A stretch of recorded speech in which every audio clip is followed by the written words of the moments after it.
ধরনের পুরনো বক্তব্যগুলিকে প্রত্যাহার করে নেবেন? আসলে জামায়াতে ইসলামের সাথে আপনাদের রাজনীতিটা কোন সুতায় গাঁথা হচ্ছে? জনাব মুফতি সৈয়দ ফজলুল করিম। আলহামদুলিল্লাহ, অনেক ধন্যবাদ, শুকরিয়া জ্ঞাপন করছি। প্রথমত আমাকে কেউ বর্জন করার জন্য বলে নেই যে আপনি এটা বর্জন করেন। আমার মেসেজ এরকম আমার কাছে আসে না। তারপরে যে প্রশ্ন করেছেন যে আমাদের বক্তব্য জামাতের ব্যাপারে, সেই ব্যাপারে এখনো আমরা যে অবস্থানে আছি না প্রত্যাখ্যান করছি, রোজাত করছি। দেখেন, জামাতও আমাদের ব্যাপারে অনেক বক্তব্য দিয়েছে। আহলে দেওবন্দের ব্যাপারে, আহলে সুন্নাত ওয়াল জামাতের ব্যাপারে জামাতের অনেক বক্তব্য আছে। তাসাউফের ব্যাপারে জামাতের বক্তব্য আছে। জামাত সেই বক্তব্য থেকে এক তিল পরিমাণ পিছপা হয়নি। আর আমরাও বিগত দিনে যে বক্তব্য দিয়েছি এবং আমাদের মুরব্বীরা যে বক্তব্য দিয়েছেন, তার থেকে আমরা এক চুল পরিমাণ এখন পর্যন্ত আপনার সাথে কথা বলা পর্যন্ত পিছপা হয়নি। প্রত্যেকের অবস্থানে আছে। এখন প্রশ্ন করতে পারেন এই অবস্থানে থেকে আপনারা তাদের সাথে বক্তব্য কিভাবে দিচ্ছেন, এক স্টেজ আসছেন কিভাবে, প্রশ্ন এখানে। আমি এটার উদাহরণ দিতে চাই। যেমন আমেরিকা ইরানের ব্যাপারে যে সিদ্ধান্ত নিয়েছে, সেই সিদ্ধান্ত থেকে আমেরিকা কোনো অবস্থায় পিছপা হয়নি।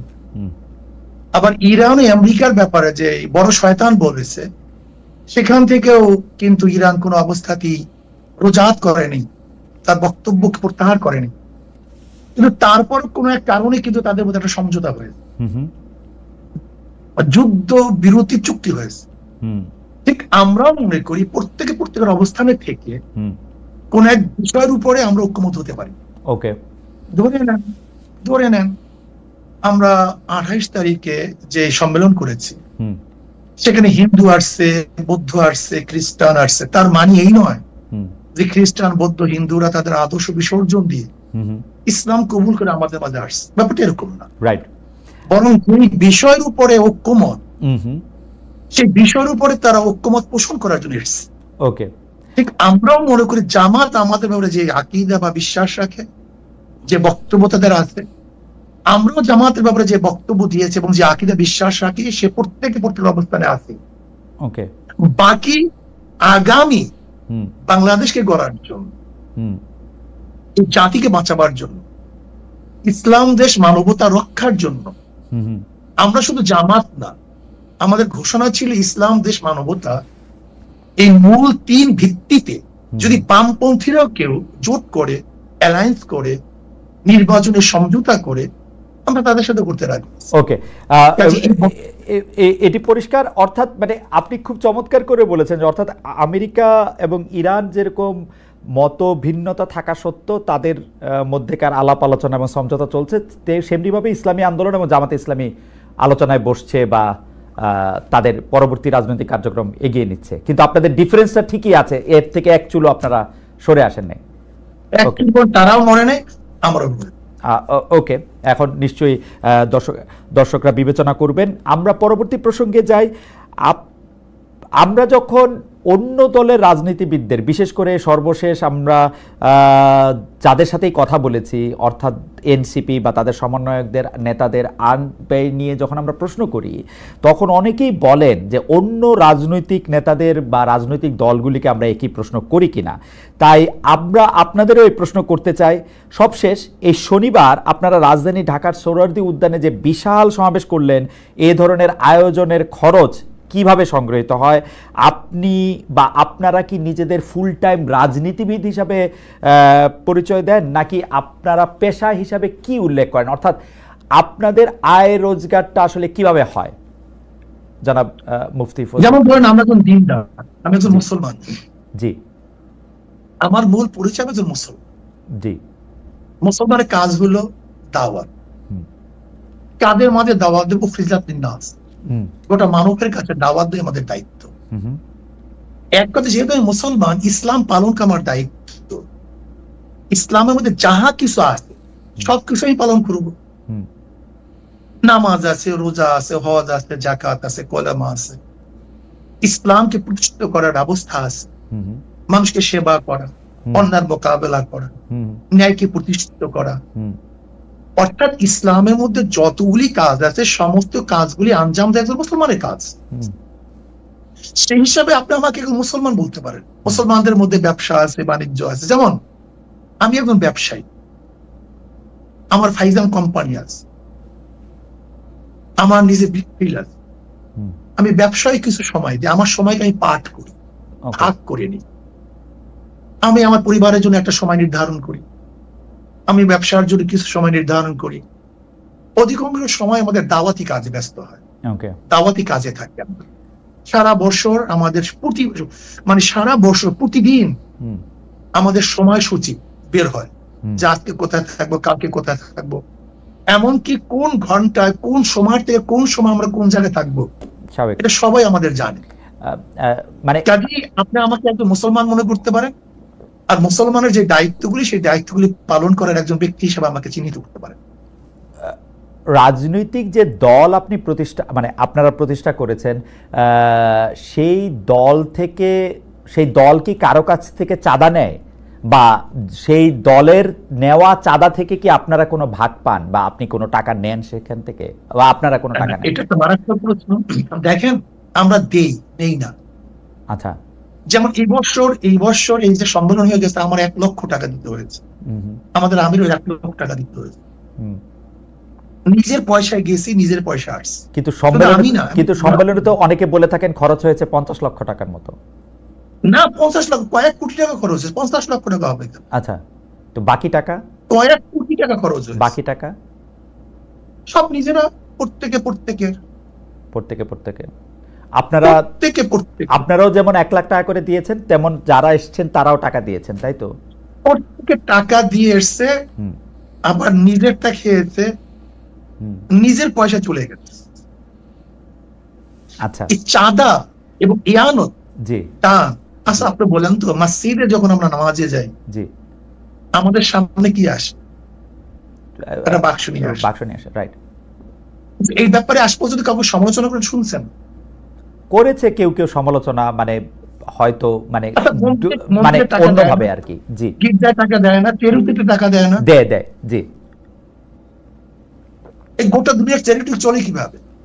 তাই চলে না। আমাদের প্রশ্ন, কারণ বাংলাদেশে কেউ কিন্তু এই ব্যাপার শোনেন, আপনি যদি আমার থেকে 10 টাকা দেন, আপনি যদি আমাকে 10 টাকা হাদিয়া দেন, এমনি দেন, আর যদি 10 টাকা আপনার থেকে জোর করে নেই, এই 2 টাকার মধ্যে পার্থক্য আছে। অবশ্যই পার্থক্য আছে। না, পার্থক্য নেই এখানে। না হুজুর, আপনি আমার অজ্ঞতা ক্ষমা করবেন। আমি জোর করা দূরে থাক, কারণ জোর করা দূরে থাক, আমি এরকম বহু লোককে জানি যারা পীর সাহেব চরমনাইকে টাকা দেওয়ার জন্য কিভাবে টাকা দিবেন, কোন ভাবে আপনাদের একটু দেখা পাবেন, তার জন্য তারা এক ধরনের অনেক আমি কি বলবো, পাগল শব্দটা আমি বলতে চাই না, অনেক অস্থিরতার মধ্যে তারা থাকেন। সুতরাং আপনারা জোর করে নিবেন সেটা আমি বলি নাই। আমি শুধু জানতে চেয়েছি যে এই ভক্তরা বা যারা আপনাদের অনুসারী তারা যে টাকা দেয়, সেইখান থেকে আপনারা কোনো টাকা নেন কিনা, সে পার্টির প্রধান হিসাবে, একটা ব্যক্তিগত দল, জি, যদি কেউ ব্যক্তিগত হাদিয়া দেয় সেটা আমরা গ্রহণ করি। আচ্ছা, কিন্তু মাদ্রাসা, মসজিদ, সংগঠনের জন্য যে চাঁদা তোলা হয়, সেই টাকার মধ্যে আমাদের মধ্যে আসমান জমিন ফরক, বিশাল ওয়াল। ওকে, যে টাকাটা আপনাদের নামে দেওয়া হয় সেইটা আপনারা নেন, যে টাকাটা মসজিদ নামে কোনো আমাদের বাক্স নেই। আচ্ছা, যে আমাদেরকে হাদিয়া দেয়, আচ্ছা, মোহাব্বত করে দেয়। আচ্ছা, যেমন সন্তান বাবাকে দেয়, ছাত্র উস্তাদকে দেয়, যেটিকে আমরা প্রেজেন্টেশন বলি, তোহফা বলি, হাদিয়া বলি, এই শব্দগুলি ভিন্ন। অনেকে বলেন যে না, আমি এটা পরিষ্কার হচ্ছে, অনেকে বলেন যে আপনাদেরকে যে হাদিয়া দেওয়া হয় সেটার কোনো গুণাগুন্তি নাই, সেটাকে একটা বিপুল পরিমাণ টাকা, লাইক আপনারা কি টাকাটা কখনো ডিক্লেয়ার করেন, এই টাকাটা কি ট্যাক্সেবল, আপনারা ঘোষণা করেন কখনো আপনাদের আয় হিসাবে? না, আমাদের আয় হিসাবে তো আমাদের ঘোষণা করার কিছু নাই। আচ্ছা, আমাদের আয় ঘোষণা করার তো ব্যাপার না। ওকে। যদি এইটা ঘোষণা করার প্রয়োজন থাকতো তাহলে আমরা ঘোষণা করতাম। আচ্ছা, আমাদের যেরকম আয় আছে সেরকম ব্যয় আছে, ওকে ওকে আমাদের খরচও সেইভাবে আছে। ওকে। এখন আমার প্রশ্ন হলো যে আপনাকে যদি কেউ হাদিয়া দেয় সেটাকে সরকারকে জানাতে হবে কিনা, ধরে নেন অল অফার, বা আপনাকে জানাতে হবে কিনা। ওকে, আমি আমি এই ব্যাপারে পরিষ্কার। আমরা এখানে আরেকটা কথা বলি, এই যে চরমোনাই মাহফিল হয়, জি, এই চরমোনাই মাহফিলের সমস্ত খরচ মাহফিলের মাদ্রাসার, সমস্ত আয় মাদ্রাসার, ও খরচ এখান মাদ্রাসার, থেকে আয় আমাদের মাদ্রাসার, আচ্ছা সব মাদ্রাসা, ওকে। এখান থেকে আমাদের এক পয়সা কানা করি আমরা নেইও না, বরং কোনো সন্দেহ যদি হয় সেটা মাদ্রাসা আমরা দান করি। আচ্ছা, পরের প্রসঙ্গে আসি। 5 আগস্টে পট পরিবর্তনের পরে অনেকেই পরিবারতন্ত্রের বিরুদ্ধে সোচ্চার, কারণ তারা মনে করছেন ফেসিবাদ কায়েমের পেছনে পরিবারতন্ত্রের ভূমিকা রয়েছে। একটি দলে একই ব্যক্তি যাতে দীর্ঘদিন নেতৃত্বে না থাকেন, যিনি প্রধানমন্ত্রী হবেন তিনি যাতে আবার দলীয় প্রধান না হন, সেই বিষয়টি নিয়ে কথা বলছে এনসিপি, এমনকি জামায়াতও। বিএনপিও একরকম স্বীকার করে নিয়েছে 10 বছরের বেশি কেউ প্রধানমন্ত্রী হবে না। আমি যদি আপনাদের দলের কথা বলি, সেইটার ক্ষেত্রে পরিবারতন্ত্র বা দলের ভিতরে 1-2 জনের সর্বময় ক্ষমতা, এই বিষয়ে আপনার মতামত কি? মানে এইটা আপনি আসলে কিভাবে দেখেন? আমি এইভাবেই দেখবো, আমি পরিবারতন্ত্র বলতে আমি কিছু বুঝি না, ব্যক্তিতন্ত্র বলে আমি কিছু বুঝি না। আমি মনে করি 10 বছর বা 5 বছর এটা কোনো সাবজেক্ট না। চোর যদি একদিনও থাকে চেয়ারে থাকে, সে চুরি করবে। দুর্নীতিবাজ যদি একদিনও মানে চেয়ারে থাকে, সে দুর্নীতি করবে। আর ভালো মানুষ যদি 100 বছরও চেয়ারে থাকে, সে দুর্নীতি করবে না। কিন্তু আমার মূল প্রশ্ন হলো চেয়ারে বসছে কে? চেয়ারে বসতেছে কে? আমার মূল প্রশ্ন এখানে। কে থাকবে কি থাকবে না আমার দেখারই বিষয় আমার না। কিন্তু যদি চোর 5 বছর থাকে সে চুরি করবে, 10 বছর থাকে চুরি করবে। একটা দেশ লুট করতে কয় বছর লাগে? যদি চোর থাকে 5 বছর যথেষ্ট। 10 বছর আপনি সময় দেখবেন কেন? কিন্তু আপনি ব্যক্তির উপর গুরুত্ব দিচ্ছেন, কিন্তু ব্যক্তি তো আসলে আমরা যদি প্রতিষ্ঠান গড়ে না তুলতে পারি, ব্যক্তি তো নিজেও পরিবর্তন হয়, আবার ব্যক্তিরও আয়ু সীমাবদ্ধ। মানে আমরা তো এই পৃথিবীতে কেউই চিরকাল বেঁচে থাকবো না। তো সুতরাং একটা ব্যক্তির উপর নির্ভর করে তো একটা সিস্টেম চলতে কি পারে? আসলে না, পারা উচিত।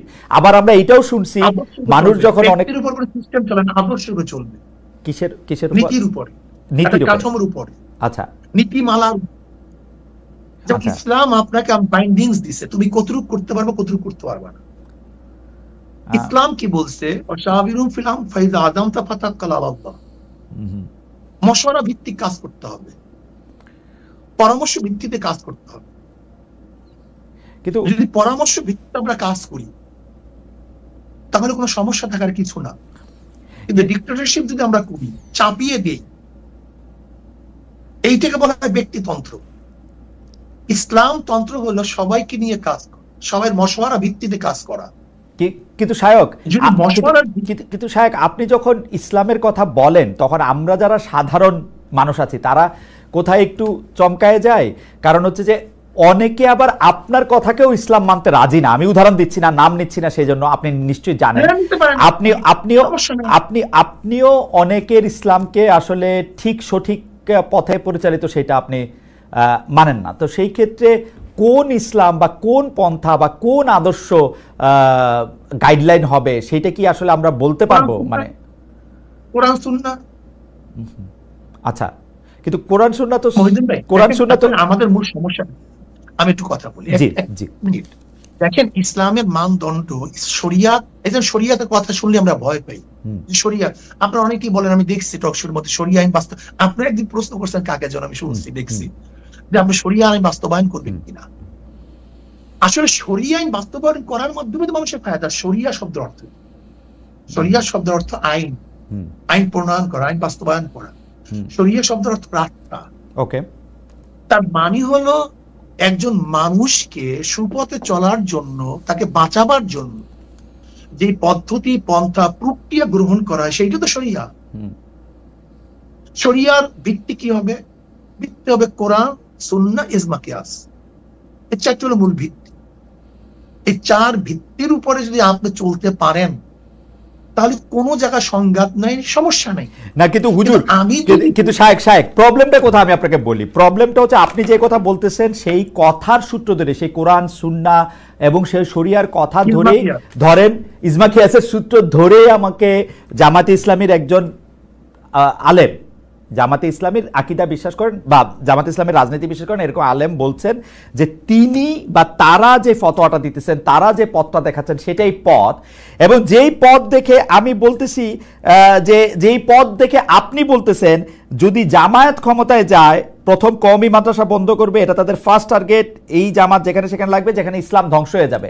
আমি পাশাপাশি আরো বলতে পারি, আমি রাজনৈতিক দল ধরে বললাম, আপনি জানেন মাওলানা আব্দুর রাজ্জাক আরেক ধরনের কথা। তখন আমরা কোথায় যাব আর কি, সেটা যদি বলতেন। বলতে পারেন, কোনো সমস্যা নেই। কিন্তু শায়েখ আমরা যদি এই জায়গার মধ্যে থাকি তাহলে আমরা আসলে আরেকটু বিভেদের মধ্যে পড়বো কিনা। শুনতে পাচ্ছেন? জি, আমি এখন শুনতে পাচ্ছি। জি বলেন। না, যে দেখেন, আমরা যখন মতনৈক্য করি, যেমন ধরে নেন আপনার সাথে আমরা জমি নিয়ে দ্বন্দ্ব হতেই পারে, কিন্তু তখন দরকার কি দলিলের। ঠিক আপনার সাথে আমার কোনো একটা মতনৈক্য হতেই পারে, ইসলাম নিয়ে আমি বলে আমি সঠিক, আপনি বলে আপনি সঠিক, এটা আমি আশ্চর্য হওয়ার কিছু নেই। কিন্তু তখন আসবে দলিলের, যার দলিল শক্তিশালী তার কথা সঠিক, আর যার দলিল দুর্বল তার কথা দুর্বল। কাজে এখন সেই বহতে আমি যাবো না, রাইট, এখন সেই বহতের জায়গা না, রাইট, আমি মূল ভিত্তি বললাম, রাইট, মূল ভিত্তি দলিল। ওকে ওকে ওকে ওকে ওকে কিন্তু আমরা একদিন আপনার কাছে আলাদা করে শুনবো, আজকে সেটার জায়গা না। মানে দলিলও যে সাবজেক্ট টু ইন্টারপ্রিটেশন, ওইটার আমরা কি করবো? ধরেন আপনার ইন্টারপ্রিটেশন আর আরেকজনের ইন্টারপ্রিটেশন একই দলিলের যে আলাদা হইতেছে, সেইটারও আমরা আসলে কি করব? কারণ হচ্ছে যে এর জন্য যে যেটা মানবে, যে যেটা মানবে, ওকে, কেউ যদি এফ এ মানে আর আর এস মানে, হ্যাঁ সিএস মানে, তখন আমরা বলবো এখন বিএস হয়েছে তুমি বিএস মানো। ওকে, ঠিক আছে। সিএসআরএস এবং বিএস দিয়ে সুন্দর উদাহরণ দিয়েছেন। আমরা একটু পরবর্তী প্রসঙ্গে আসি। এনসিপি নেতা জনাব হাসনাত আব্দুল্লাহর আহ্বানে সাড়া দিয়ে আপনারা আওয়ামী লীগ নিষিদ্ধের আমলে মানে আন্দোলনে যমুনা ও শাহবাগে গিয়েছিলেন। সেখানে হাত পাকা হাতে অনেককে আমরা দেখেছি। সরকার আওয়ামী লীগের কার্যক্রম নিষিদ্ধও করেছে, কিন্তু এরপর থেকে সোশ্যাল মিডিয়ায় অনেকে আলোচনা করছেন, আমাদের ঘোষণায় অনেকে মন্তব্য করেছেন, ইসলামী আন্দোলন বাংলাদেশ গত 15 বছরের সুবিধাভোগী, অর্থাৎ আপনারা গত 15 বছরে সুবিধা নিয়েছেন, বিএনপি জামাত বর্জন করেছে, এমন কিছু স্থানীয় নির্বাচনে আপনারা অংশ নিয়েছেন। আপনাদের অনুষ্ঠানে সাবেক তথ্যমন্ত্রী, যাকে আসলে নানা মানে পররাষ্ট্রমন্ত্রীও বটে, যাকে নানা অভিধায় অভিহিত করা হয়, সেই ডক্টর হাসান মাহমুদের মতো প্রভাবশালী বিতর্কিত আওয়ামী লীগ নেতার পুরনো ভিডিও এখনো আমরা দেখতে পাচ্ছি, যেখানে তারা আপনাদের সঙ্গে বসে আছেন। কেউ কেউ এমন মন্তব্য করছেন, যখন যারা ক্ষমতায় থাকে আপনারা তাদের সঙ্গে তাল মিলিয়ে চলেন। একটু আপনার মন্তব্য শুনবো। এইটা ভুল বলছেন। যখন যারা ক্ষমতায় থাকে ইসলামী আন্দোলন তাদের সমস্ত সমস্যাগুলি, দুর্নীতিগুলি তুলে ধরে, এটা বলতে পারেন। আচ্ছা, আপনি কি দেখেছেন সেখানে শুধু হাসান মাহমুদকে, সেখানে কি বুলু সাহেবকে দেখেন নাই? দেখছি, আমার পাশে দেখছি। তা সেটা বললেন না কেন? না, বুলু সাহেবকেও দেখছি, হাসান আমার স্বরাষ্ট্রমন্ত্রীর সাথে জি আপনি বলেন, আপনি শেষ করেন, তারপর আমি বলবো। আমি শেষ করি। আপনার হাসান মাহমুদ সাহেবের সাথে আমার বক্তব্য মানে আমাদেরকে বসতে দেখছেন, কিন্তু তারপরে আমি যখন বক্তব্য দিয়েছি, তখন এই বক্তব্য দিয়েছিলাম সেটা তো তুলে ধরলেন না। ওই একই স্টেজ আপনি দেখুন সেই বক্তব্য, যে আপনারা বিএনপি বলছেন আমরা এইটা করছি, আওয়ামী লীগ বলছেন আমরা এইটা করছি, কিন্তু কে কত দুর্নীতি করছেন সেটা তো বললেন না। ওই স্টেজে বক্তৃতা দিয়েছি, আপনি শোনেন সেই বক্তৃতা।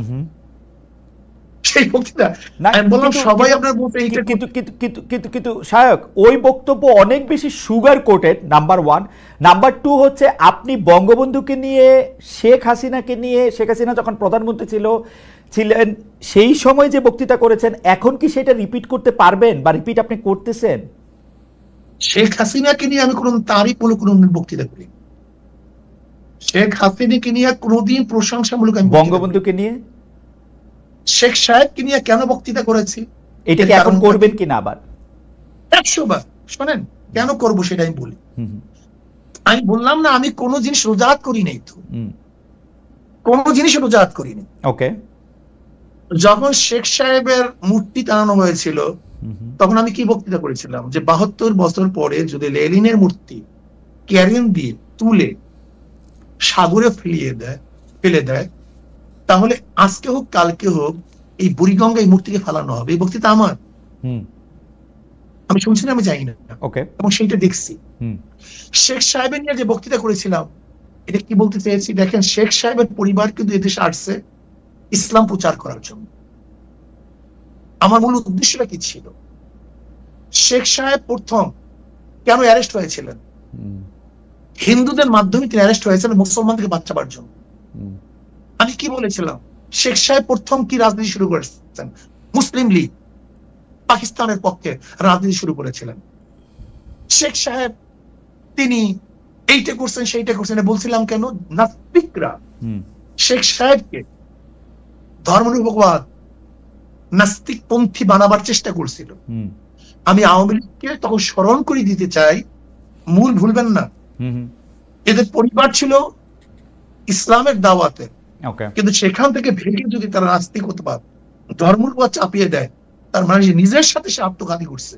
ওই সময় শেখ হাসিনাকেও আপনি তারিফ করেছিলেন ওই একই বক্তব্যে, আপনি একই লাইনে বলেছিলেন যে শেখ হাসিনাও সেই বাবারই উত্তরাধিকার। আমার যদ্দূর মনে পড়ে, আমি একটু আগে শুনেছি, এবং তিনিও একই রকম ভালো মুসলমান, তিনি ভালো কাজ করছেন।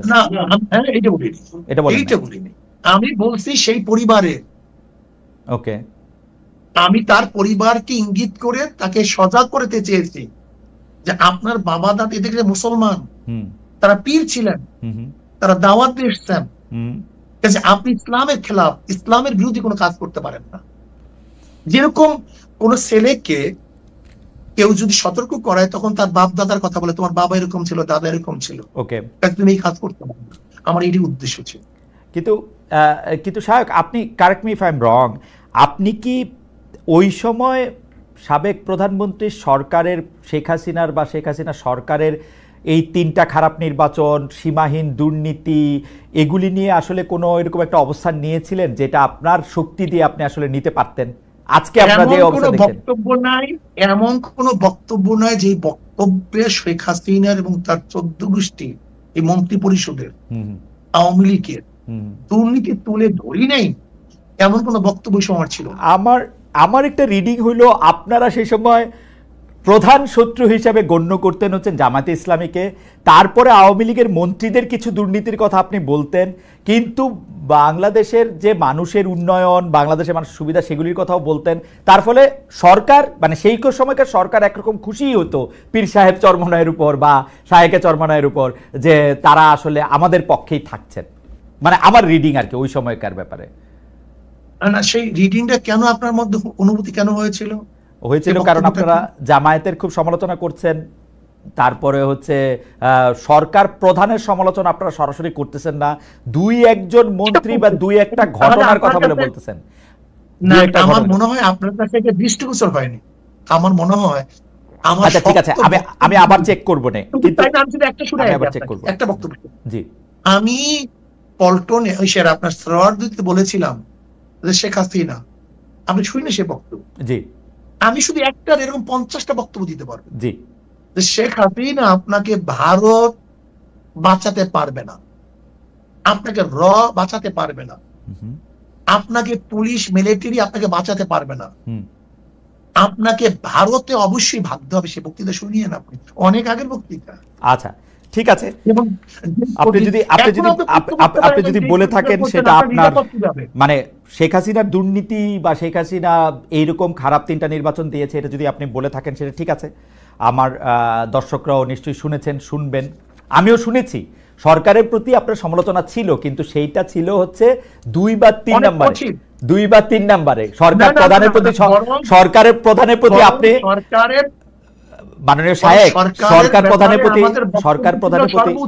ইউ ওয়্যার সফট, সরকার প্রধানের প্রতি। না, এটা ভুল, এটা ভুল, এই মেসেজ আপনার কাছে সম্পূর্ণ ভুল। আচ্ছা ঠিক আছে, সম্পূর্ণ ভুল। আচ্ছা আমি পরবর্তী প্রশ্নে আসি। সরকার প্রধানের ব্যাপারে আমি যে মন্তব্য করেছি, এরকম বক্তব্য আজ পর্যন্ত কেউ দেয়নি। আচ্ছা আমি একটু পরবর্তী প্রসঙ্গে আসি। সেইটা হচ্ছে যে এই শনিবার সোহরাওয়ার্দী উদ্যানে আপনাদের যে মহাসমাবেশ মঞ্চে জামাতের একাধিক নেতাকে আমরা দেখলাম, এনসিপির অন্যতম শীর্ষ নেতা আক্তার সাহেবকে দেখলাম, গণ অধিকারের নুরুল হক নূর সাহেবকে দেখলাম, কিন্তু বিএনপির কেউ সেখানে ছিলেন না। বিএনপিকে কি আপনারা দাওয়াত দেন নাই? আপনারা বিএনপি না, দেইনি। বিরোধী একটা বড় জোট করতে চাইছেন, এটাই কি আপনাদের উদ্দেশ্য?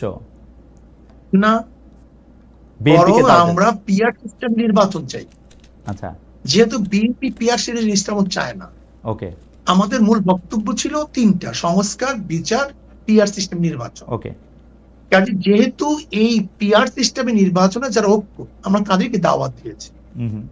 বিএনপি যদি ঐক্য ছিল না, এই জন্য দাওয়াত দিইনি। বিএনপি যদি আগেও বলে আমরাও পিআর বিশ্বাসী, আমরা তাদেরকে দাওয়াত দেবো, ভবিষ্যতে সমস্যা নেই। আমাদের দর্শকদের উদ্দেশ্যে আপনার ভবিষ্যৎ দাওয়াত দেবেন, সেটা ঠিক আছে। আমাদের দর্শকদের উদ্দেশ্যে আর আমার বোঝার জন্য একটু পিআর সিস্টেমে নির্বাচন কি আপনারা এখনকার সংসদে যেটি আছে বা পরবর্তী সংসদ নির্বাচনও তাই চাচ্ছেন, নাকি সেটা শুধু উচ্চ কক্ষের জন্য, আপার হাউসের জন্য পিআর আমরা সিস্টেম সব নির্বাচন? জায়গাতে, আচ্ছা ঠিক আছে, তাহলে এটা একটু বুঝানি। প্রত্যেক সিস্টেম আমরা পিআর সিস্টেম নির্বাচন। আচ্ছা, পিআর সিস্টেমে যদি আপনারা নির্বাচন চান, তাহলে কি এই 300 আসনে যে নির্বাচন হবে সেই নির্বাচনে কোনো ব্যক্তি বা এমপি নির্বাচিত হবে না তাইলে, তাই তো? না, তারা দল নিযুক্ত করবে ভালো ভালো লোকগুলিদেরকে। না, ধরেন দল নিযুক্ত করবে।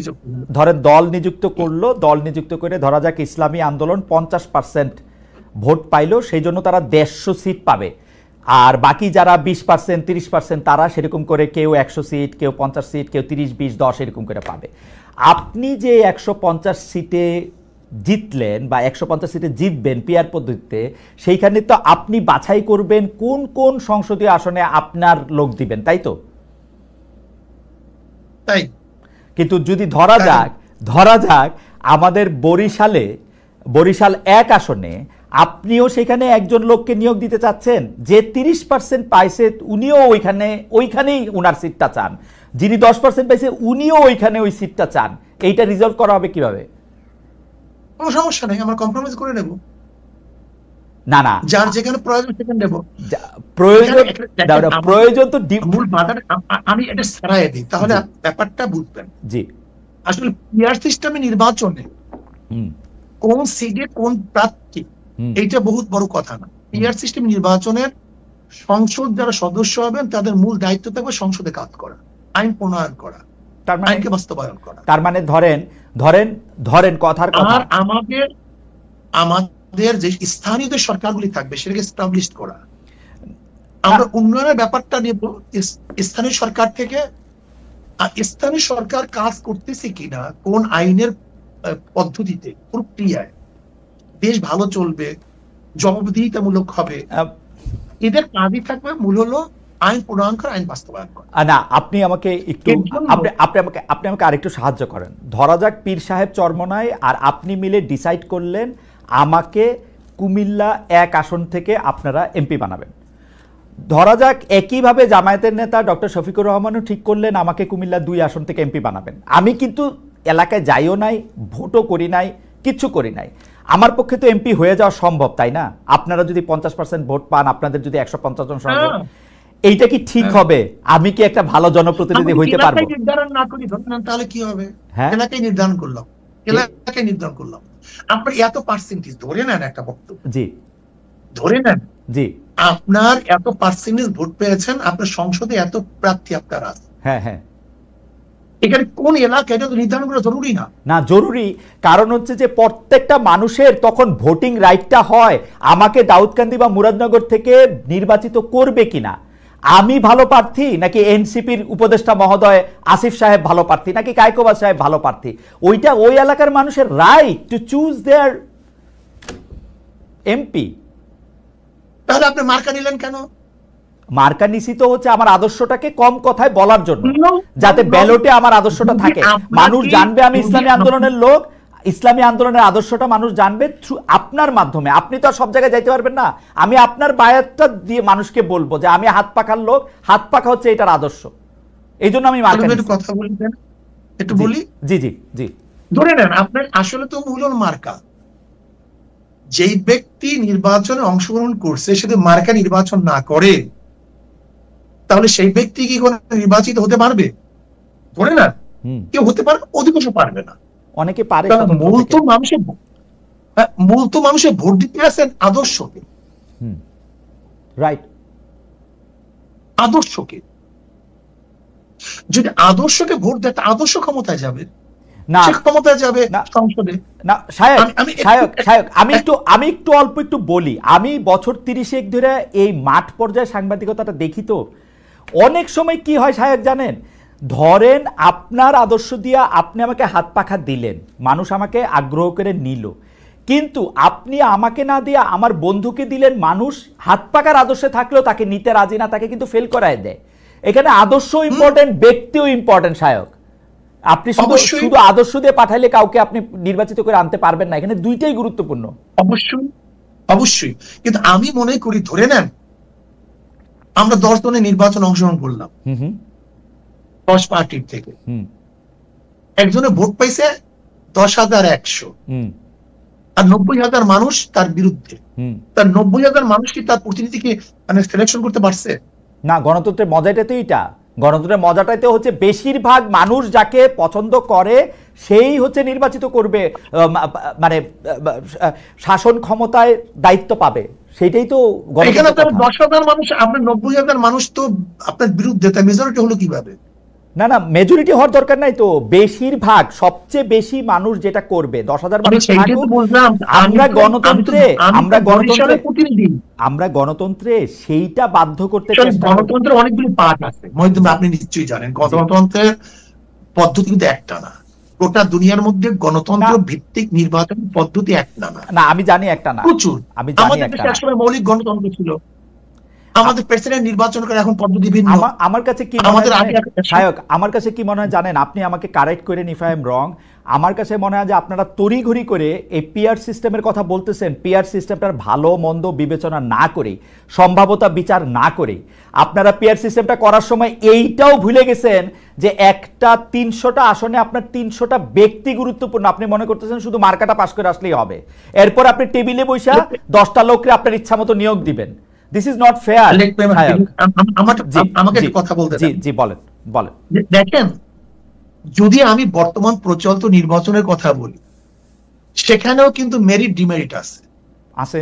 আপনার পিআর সিস্টেমে নির্বাচনে মেরিট ডিমেরিট অবশ্যই আছে, কিন্তু আমরা দেখব মেরিট ডিমেরিটের মধ্যে কোনটার গ্রহণযোগ্যতা বেশি, কোনটার গ্রহণযোগ্যতা কম।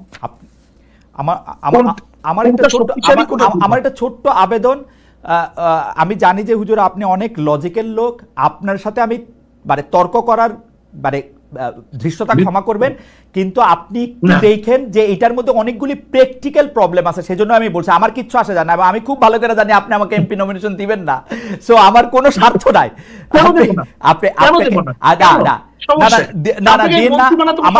আমার চেয়ে অনেক মানে যোগ্য লোক আছে, তাদেরই দিয়েন, কিন্তু আপনি এটা দেখেন পরীক্ষা করে যে এটার মধ্যে আসলেই ঝামেলা আছে, আসলেই ঝামেলা।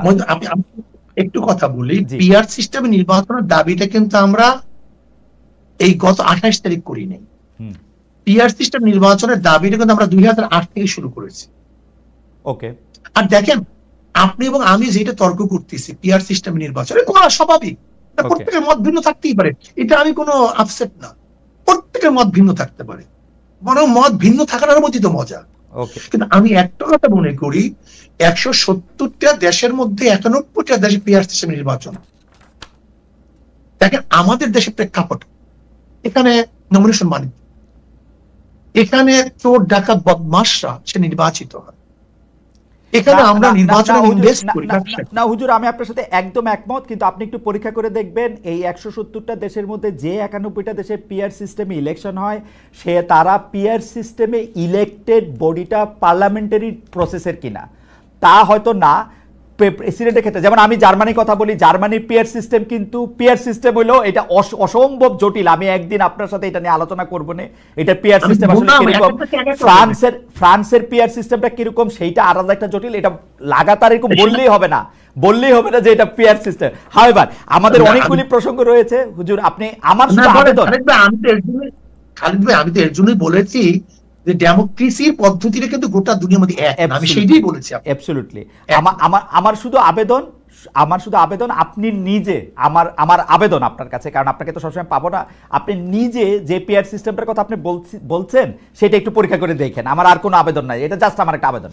পরীক্ষা আমি ভালো মনে করছি দেখে তো বক্তৃতা করেছি। আচ্ছা, পরীক্ষা আপনি অলরেডি করে ফেলছেন? আচ্ছা ঠিক আছে, থ্যাংক ইউ। আমরা আসছি পরবর্তী প্রসঙ্গে। সেটি হচ্ছে যে আমরা দর্শকদের কাছে জানতে চেয়েছিলাম যে সংস্কার ছাড়া জাতীয় নির্বাচন হলে তা বর্জনও করতে পারে এনসিপি, বলছেন দলটির সদস্য সচিব আক্তার হোসেন।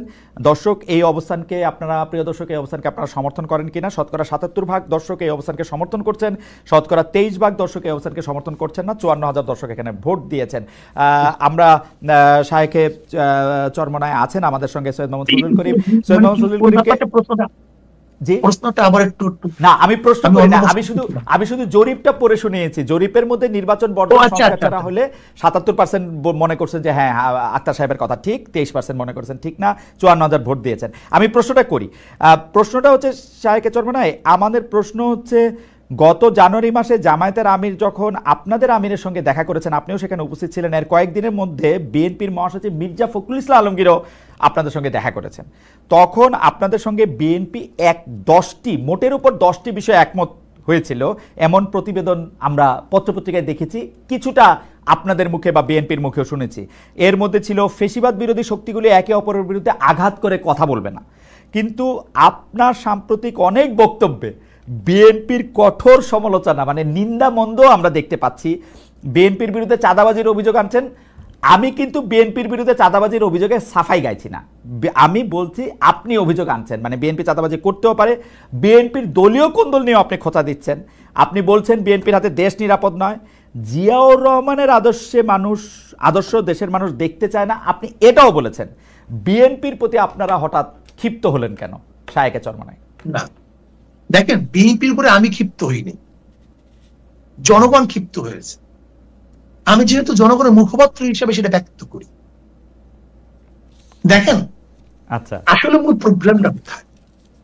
আমরা একই সাথে আন্দোলন করেছিলাম দেশকে গড়ার জন্য, মানুষকে শান্তি দেওয়ার জন্য, মুক্তি দেওয়ার জন্য। জিয়াউর রহমান সাহেব আদর্শ নিয়ে তারা বক্তব্য দেয়, জিয়াউর রহমান সাহেব এই ছিলেন সেই ছিলেন, সেদিকে একজন বক্তব্য শুনলাম। আমি বলেছি জিয়াউর রহমান সাহেবের আদর্শ নিয়ে বক্তৃতা দেন, আর আপনারা যদি এই কাজ করেন তাহলে জিয়াউর রহমান আদর্শ কেউ মানবে? ঠিক না? আমরা খুনের বিরুদ্ধে আন্দোলন করেছি, আপনারা নিজেরা যদি খুন করেন তাহলে আপনাদের বক্তব্য কেউ শুনবে? আপনারা চাঁদার বিরুদ্ধে আন্দোলন করেছে, এখন আপনারা যদি চাঁদা তুলেন তাহলে আপনাদের কেউ ক্ষমতায় নিবে? দেখেন, আমাদের মূল কাজটা কি? রাজনীতি কেন করি খালিদ ভাই? রাজনীতি করে মানুষকে শান্তি দেওয়ার জন্য, মুক্তি দেওয়ার জন্য, মানুষ অধিকারকে প্রতিষ্ঠিত করার জন্য। কে কিসের জন্য করে জানি না, আমি তো এর জন্য। আমি চাই মানুষ জুলুম, নির্যাতন, অপহরণ, ধর্ষণ, সে আয়নাগর বাংলাদেশে আর দ্বিতীয়বার তৈরি না হোক, নির্বাচনে মানুষ হত্যা না হোক। আমার মা, আজকে আপনি খবর দেন, আজকে চাঁদা না দেওয়ার কারণে স্বামীকে বেধড়ক ভাবে মেরে তার সামনে তার স্ত্রীকে ধর্ষণ করেছে। আজকের খবর, বিএনপির লোকজন করেছে। আজকের খবর দেখেন আপনি, না আপনি কি বলবেন?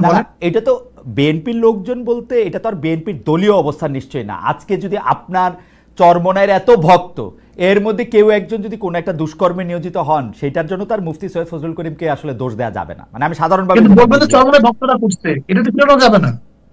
হ্যাঁ, চরমনায় ওনারা করছে, এটা তো ফেরানো যাবে না।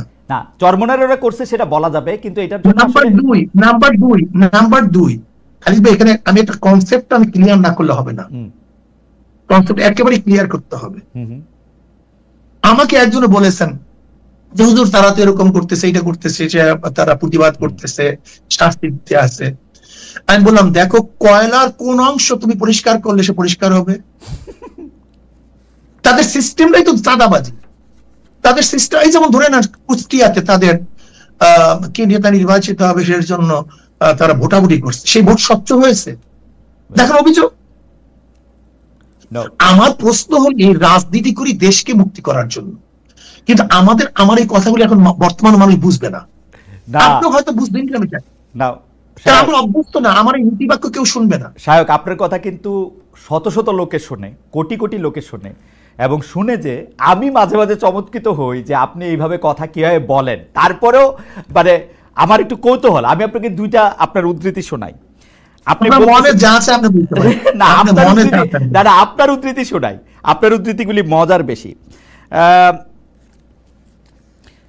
আপনি বলতেছেন জামায়াত লাগছে আলিয়া মাদ্রাসার মধ্যে, আলিয়া শেষ। জামায়াত লাগছে ইত্তেহাদুল উম্মার মধ্যে, সেটাও শেষ। জামায়াত লাগছে বিএনপির মধ্যে, বিএনপি শেষ। জামায়াতের বিষ যেখানে লাগবে সেটা ধ্বংস হয়ে যাবে। আরেকটাতে আপনি বলতেছেন কোনো দেশ যদি কমিউনিস্টরা দখল করে নেয় সেখানেও একদিন ইসলাম আসতে পারে, কিন্তু আল্লাহ করুক কোনো দেশ যদি আল্লাহ না করুক হবে মনে হয়, কোনো দেশ যদি জামায়াত দখল করে ফেলে কিয়ামতের আগ পর্যন্ত আর কোনোদিন ইসলাম আসবে না। আপনি এরকম বলতেছেন এবং আপনার বলার মধ্যে এক ধরনের কনভিকশন থাকে, যুক্তি থাকে, শক্তি থাকে, তারপরও আপনি সবার সঙ্গে আপনি বসতে পারতেছেন, সবার সঙ্গে আপনার এক ধরনের ভালো সম্পর্ক থাকতেছে। এইটার মানে হিসাবটা কি? মানে আপনি মন থেকে বলেন না নাকি মানে এটা একটা মন থেকে বলি? আমি তো মন থেকেই বলি এবং এটা আমার বিশ্বাস। কিন্তু এই কথাগুলো হলো আদর্শ এবং নীতি, তাদের আদর্শ ও নীতির বাস্তবায়ন। আচ্ছা, তাদের আকিদা বাস্তবায়ন হয়। কিন্তু আমরা বলতে চাই যে আমরা কোন এক জায়গায় যে ঐক্যতা, যেমন আমি উদাহরণ দিয়েছি, এই ব্যাপারগুলো তো আপনাকে আগেই বলেছি। যেরকম ধরে নেন হিন্দু, বৌদ্ধ, খ্রিস্টানরা আমাদের স্টেজে আসছে, তার মানে তার নীতি আদর্শ বিসর্জন দিয়ে নয়, কোন এক জায়গায় ঐক্যমত হয়েছে। আচ্ছা, আমি কিন্তু আমার কোন বক্তৃতার থেকে এখন পর্যন্ত এক চুল পরিমাণ নড়ি নেই। আচ্ছা, আমি তো এই কথা আগেই বলেছি। এবং এই কথা যদি আপনি বলেন যে আপনি অমুক করে, হ্যাঁ, যদি জামাতের অবস্থান থেকে জামাতের ব্যাপারে আমরা যেই ব্যাপারে তাদের উপর অভিযোগগুলো আমাদের মুরব্বীরা করেছেন তাকে যদি ফেরত আসে, আমি সাথে সাথে আমার বক্তব্যকে অনুযাত করবো। আমি আমার বক্তব্য, তারা যদি তাদের জায়গা থেকে ফেরত আসে তাহলে তো আপনার বক্তব্য থেকে আপনি ফেরত আসবেন কেন? আপনার বক্তব্য তো তখন আরো প্রতিষ্ঠিত হইল যে আপনি যেটা রোগ চিহ্নিত করছিলেন সেই রোগ থেকে তারা মুক্তি পাইছে, সেই রোগ থেকে তারা মুক্তি পাইছে। সেটাও তো আমি কিন্তু অন্য মানুষ। শোন খালিদ ভাই, আমি কি চাই জানেন? আমার আব্বাজান আমাদের কি শিক্ষা দিয়েছেন? আব্বাজান স্পষ্ট লক্ষ লক্ষ মানুষের সামনে বলতেন, আমার কোনো যদি ভুল হয় তোমরা ধরিয়ে দিবা, যদি আমার ভুল ধরিয়ে দেওয়ার পর আমি না শুধরাই তার মনে আমি গুমরাহ হয়ে গেছি, আমার থেকে চলে যাও, তোমাদের জন্য অধিক হয়ে যাবে। ভাই, আমরা আমাদের দোষকে লুকাতে চাই না তো। আচ্ছা, আপনি আমার দোষ বলতে পারেন। আচ্ছা, ঠিক আছে, আমার দোষ বললে আমি মাপ চাবো, এটা কোনো আশ্চর্যের কিছু নাই তো। না, আপনার নবী আলাইহিস সালাতু বলেছেন কুল্লুকুম ফাত্তাউন, সবাই গুনাহগার, আমরা বলতে পারি। আচ্ছা, দোষের কথা, আপনার দোষ ধরার যোগ্যতা আমার নাই, কিন্তু আমি একটু পিয়ার নিয়ে জাস্ট একটা লাইন বলতে চাই। অনেকেই বইলা থাকেন মানে দুইটা অভিযোগ। একটা অভিযোগ হচ্ছে, যেহেতু আপনারা এমনিতে যদি স্বাভাবিকভাবে জাতীয় সংসদ নির্বাচনে আপনারা অংশগ্রহণ করেন বৈদ্যমান ব্যবস্থায়, তাইলে যেটা দেখা যাবে যে আপনারা আসলে কোনো আসনে জিতবেন না। আমার কথা না, কিন্তু এটা কেউ কেউ বলতেছে, সেই জন্য আপনারা পিয়ার ব্যবস্থা প্রচলন করতে চাচ্ছেন। আর দুই হচ্ছে, আপনারা এই সম্মেলনের মধ্যে একটা অনুঘটক বা মধ্যবর্তী প্রক্রিয়া করে মহাসমাবেশ করে সবগুলি দলকে একসাথে নিতে চাচ্ছেন। কারণ হচ্ছে আপনারা আসলে বিএনপির সাথে এক ধরনের বার্গেনিং পয়েন্টে যেতে চান। আপনাদেরকে যদি 2, 3 থেকে 5টি আসন আপনাদেরকে বলা হয় যে এগুলি দেওয়া হবে, বিএনপি ছেড়ে দিবে, তাহলে আপনারা আবার বিএনপির হয়ে কথা বলবেন। পিআর সিস্টেমকে আসলে আপনারা আসন পাবেন না বলে, বা বিএনপির সাথে আপনাদের এটা কি আপনি একটু বলবেন কিনা, যে আমরা কি এরকম দেখবো কিনা বিএনপি বললো 5টি আসনে? জি, আমরা যদি মনে করি পিআর যারা চায় না, জি, তারা কালো টাকা ব্যবহার করতে না পারলে আসন পাবে না, এই ভয়তেও তো তারা পিআর না চাইতে পারে। ওকে, এরকম বক্তব্য আছে। আচ্ছা, দুর্নীতিবাদরা যদি সে নির্বাচন করতে না পারে তাহলে একটা সিটও পাবে না, এই সম্ভাবনা তাদের আছে। মানুষ যখন মনে করবে যে আদর্শ ভিত্তিক ভোট, তাহলে তো মানুষ আদর্শের উপরে ভোট দিবে, এই সম্ভাবনা তাদের আসছে। এই জন্য তারা পিআর চায় না। যেরকম আপনি একটা কথা বলছেন, আমরা তো ভিন্ন বক্তব্য আমাদের আছে। বাকি কথা হলো কি, বিএনপি সে জাতীয় সরকার গঠন করবে দাবি করছে না, করছে। তা জাতীয় সরকার কিভাবে গঠন করবে? সবাইকে নিয়ে তো। সবাই পার্লামেন্টে যাবে কি কোন পদ্ধতিতে? আপনি সিট দিবেন তাকে? না, পার্লামেন্টেই যাইতে হবে জাতীয় সরকার করতে, তা না। মানে আপনি সরকারে অন্তর্ভুক্ত করতে পারে আপনাদেরকে সব দল নিয়ে তো। ভাই, আপনি তো মন্ত্রিত্ব দিবেন না আমাকে, কয়টা দিবেন মন্ত্রিত্ব? কয় দলকে দিবেন? 40টা দিল। পার্লামেন্ট জাতীয় সরকারের জন্য প্রয়োজন হলো সব দলের অংশগ্রহণ। যদি পিআর সিস্টেম নির্বাচন করেন তাহলে সব মানুষ সেখানে যেতে পারবে, ওকে, সব মতের মানুষ যেতে পারবে। তাই বিএনপি যেহেতু জাতীয় সরকারের কথা বলছে, তার তো উচিত পড়তো পিআর সিস্টেম নির্বাচন করা। এটা ভালো কথা বলছেন। আর পিয়ার থেকে নির্বাচন করলে সমস্ত আদর্শ মানুষ সেখানে যেতে পারবে, সমস্যা কোথায়? এটা ভালো কথা বলছেন। বিএনপি যেহেতু জাতীয় সরকারের কথা বলছে, তো নির্বাচনটাই এমন ভাবে হোক না কেন যে একটা জাতীয় সরকার গঠনের দিকে এটা এগিয়ে যায়। ভালো কথা বলছেন। বাকি 2001 তো বিএনপি আমাদেরকে অনেক বেশি সিট দেওয়ার কথা বলেছিল। হ্যাঁ 2001 সিট দেওয়ার কথা বলছিল। আর আপনার 2001-এ যদি সিট দেওয়ার কথা বলে 10টা বা 15টা, হ্যাঁ, আর আজকে 2025-এ এসে বা 26-এ নির্বাচনে মাত্র 5টা জিনিস শুরু হলাম। আমরা অনেক বেশি ইসলামী আন্দোলন বাংলাদেশ আসলে আমি বলছি তো যে ইসলামী আন্দোলন বাংলাদেশের আসল চিন্তা আদর্শ নিয়ে আসলে আমাদের অনেকের গবেষণা নেই। ওকে, আমরা ক্ষমতার পূজারি না। ঠিক আছে, আমি একটু আমি একটু কথা বলি, এই কথাটা বলতেই হবে আমাকে। ইসলামী আন্দোলনকে যদি আজকে ক্ষমতাও দিয়ে দেন, আজকে ক্ষমতায় দিলেন, প্রাইম মিনিস্টার বানালেন, আর যদি বলেন নীতি আদর্শ বিসর্জন দিতে হবে, ইসলামী আন্দোলন বাংলাদেশ ক্ষমতাকে প্রত্যাখ্যান করবে, নীতি আদর্শ প্রত্যাখ্যান করবে না। ওকে, আমি এই জায়গায় আমি কথা বলতে চাইতেছি যে অন্তর্বর্তী সরকারের সময়ে যে সংস্কারের উদ্যোগ নেওয়া হয়েছে, সেই সংস্কারের সাথে আপনারা অন্তর্বর্তী সরকারের সঙ্গে কাজ করছেন, নিজেদের পরামর্শ দিচ্ছেন, ফেসিবাদ মুক্ত একটা গণতন্ত্র নিশ্চিত করার বিষয় এখানে আছে। 10-15 বছর ধরেই আপনারা নিরপেক্ষ সরকারের অধীনে নির্বাচন হোক এই প্রসঙ্গে আপনারা নানা ফরম্যাটে নানাভাবে কথা বলছেন। তো ধরা যাক একটা নিরপেক্ষ নির্বাচন হইল, ইসলামী শাসন আন্দোলন যদি নির্বাচনে জিতে ক্ষমতায় যেতে পারে, তাইলে কি আপনারা শরিয়া চালু করবেন কিনা, যেটা আমাদের প্রথমে আপনি আলোচনা করেছিলেন, এবং একেবারে কোনো ধুমরুজাল নাই, কোন এর মধ্যে লুকোচুরি বলতে কিছু নেই, শরিয়া আইন বাস্তবায়ন করুন। তার মানে তো শরিয়া আইন বাস্তবায়নের মাধ্যমে তার মানে একটা খেলাফত সৃষ্টি চালু হবে, তাই তো? শরিয়া আইন বাস্তবায়নের মাধ্যমে এদেশের মানুষ মুক্তি পাবে। ওকে, হিন্দুরা তাদের অধিকার প্রতিষ্ঠা করতে পারবে। ওকে, তাহলে সংখ্যালঘুরা তারা ভালো মতো বসবাস করতে পারবে। মহিলারা তাদের ইজ্জত আবরু, তাদের ন্যায্য অধিকার প্রতিষ্ঠিত হবে।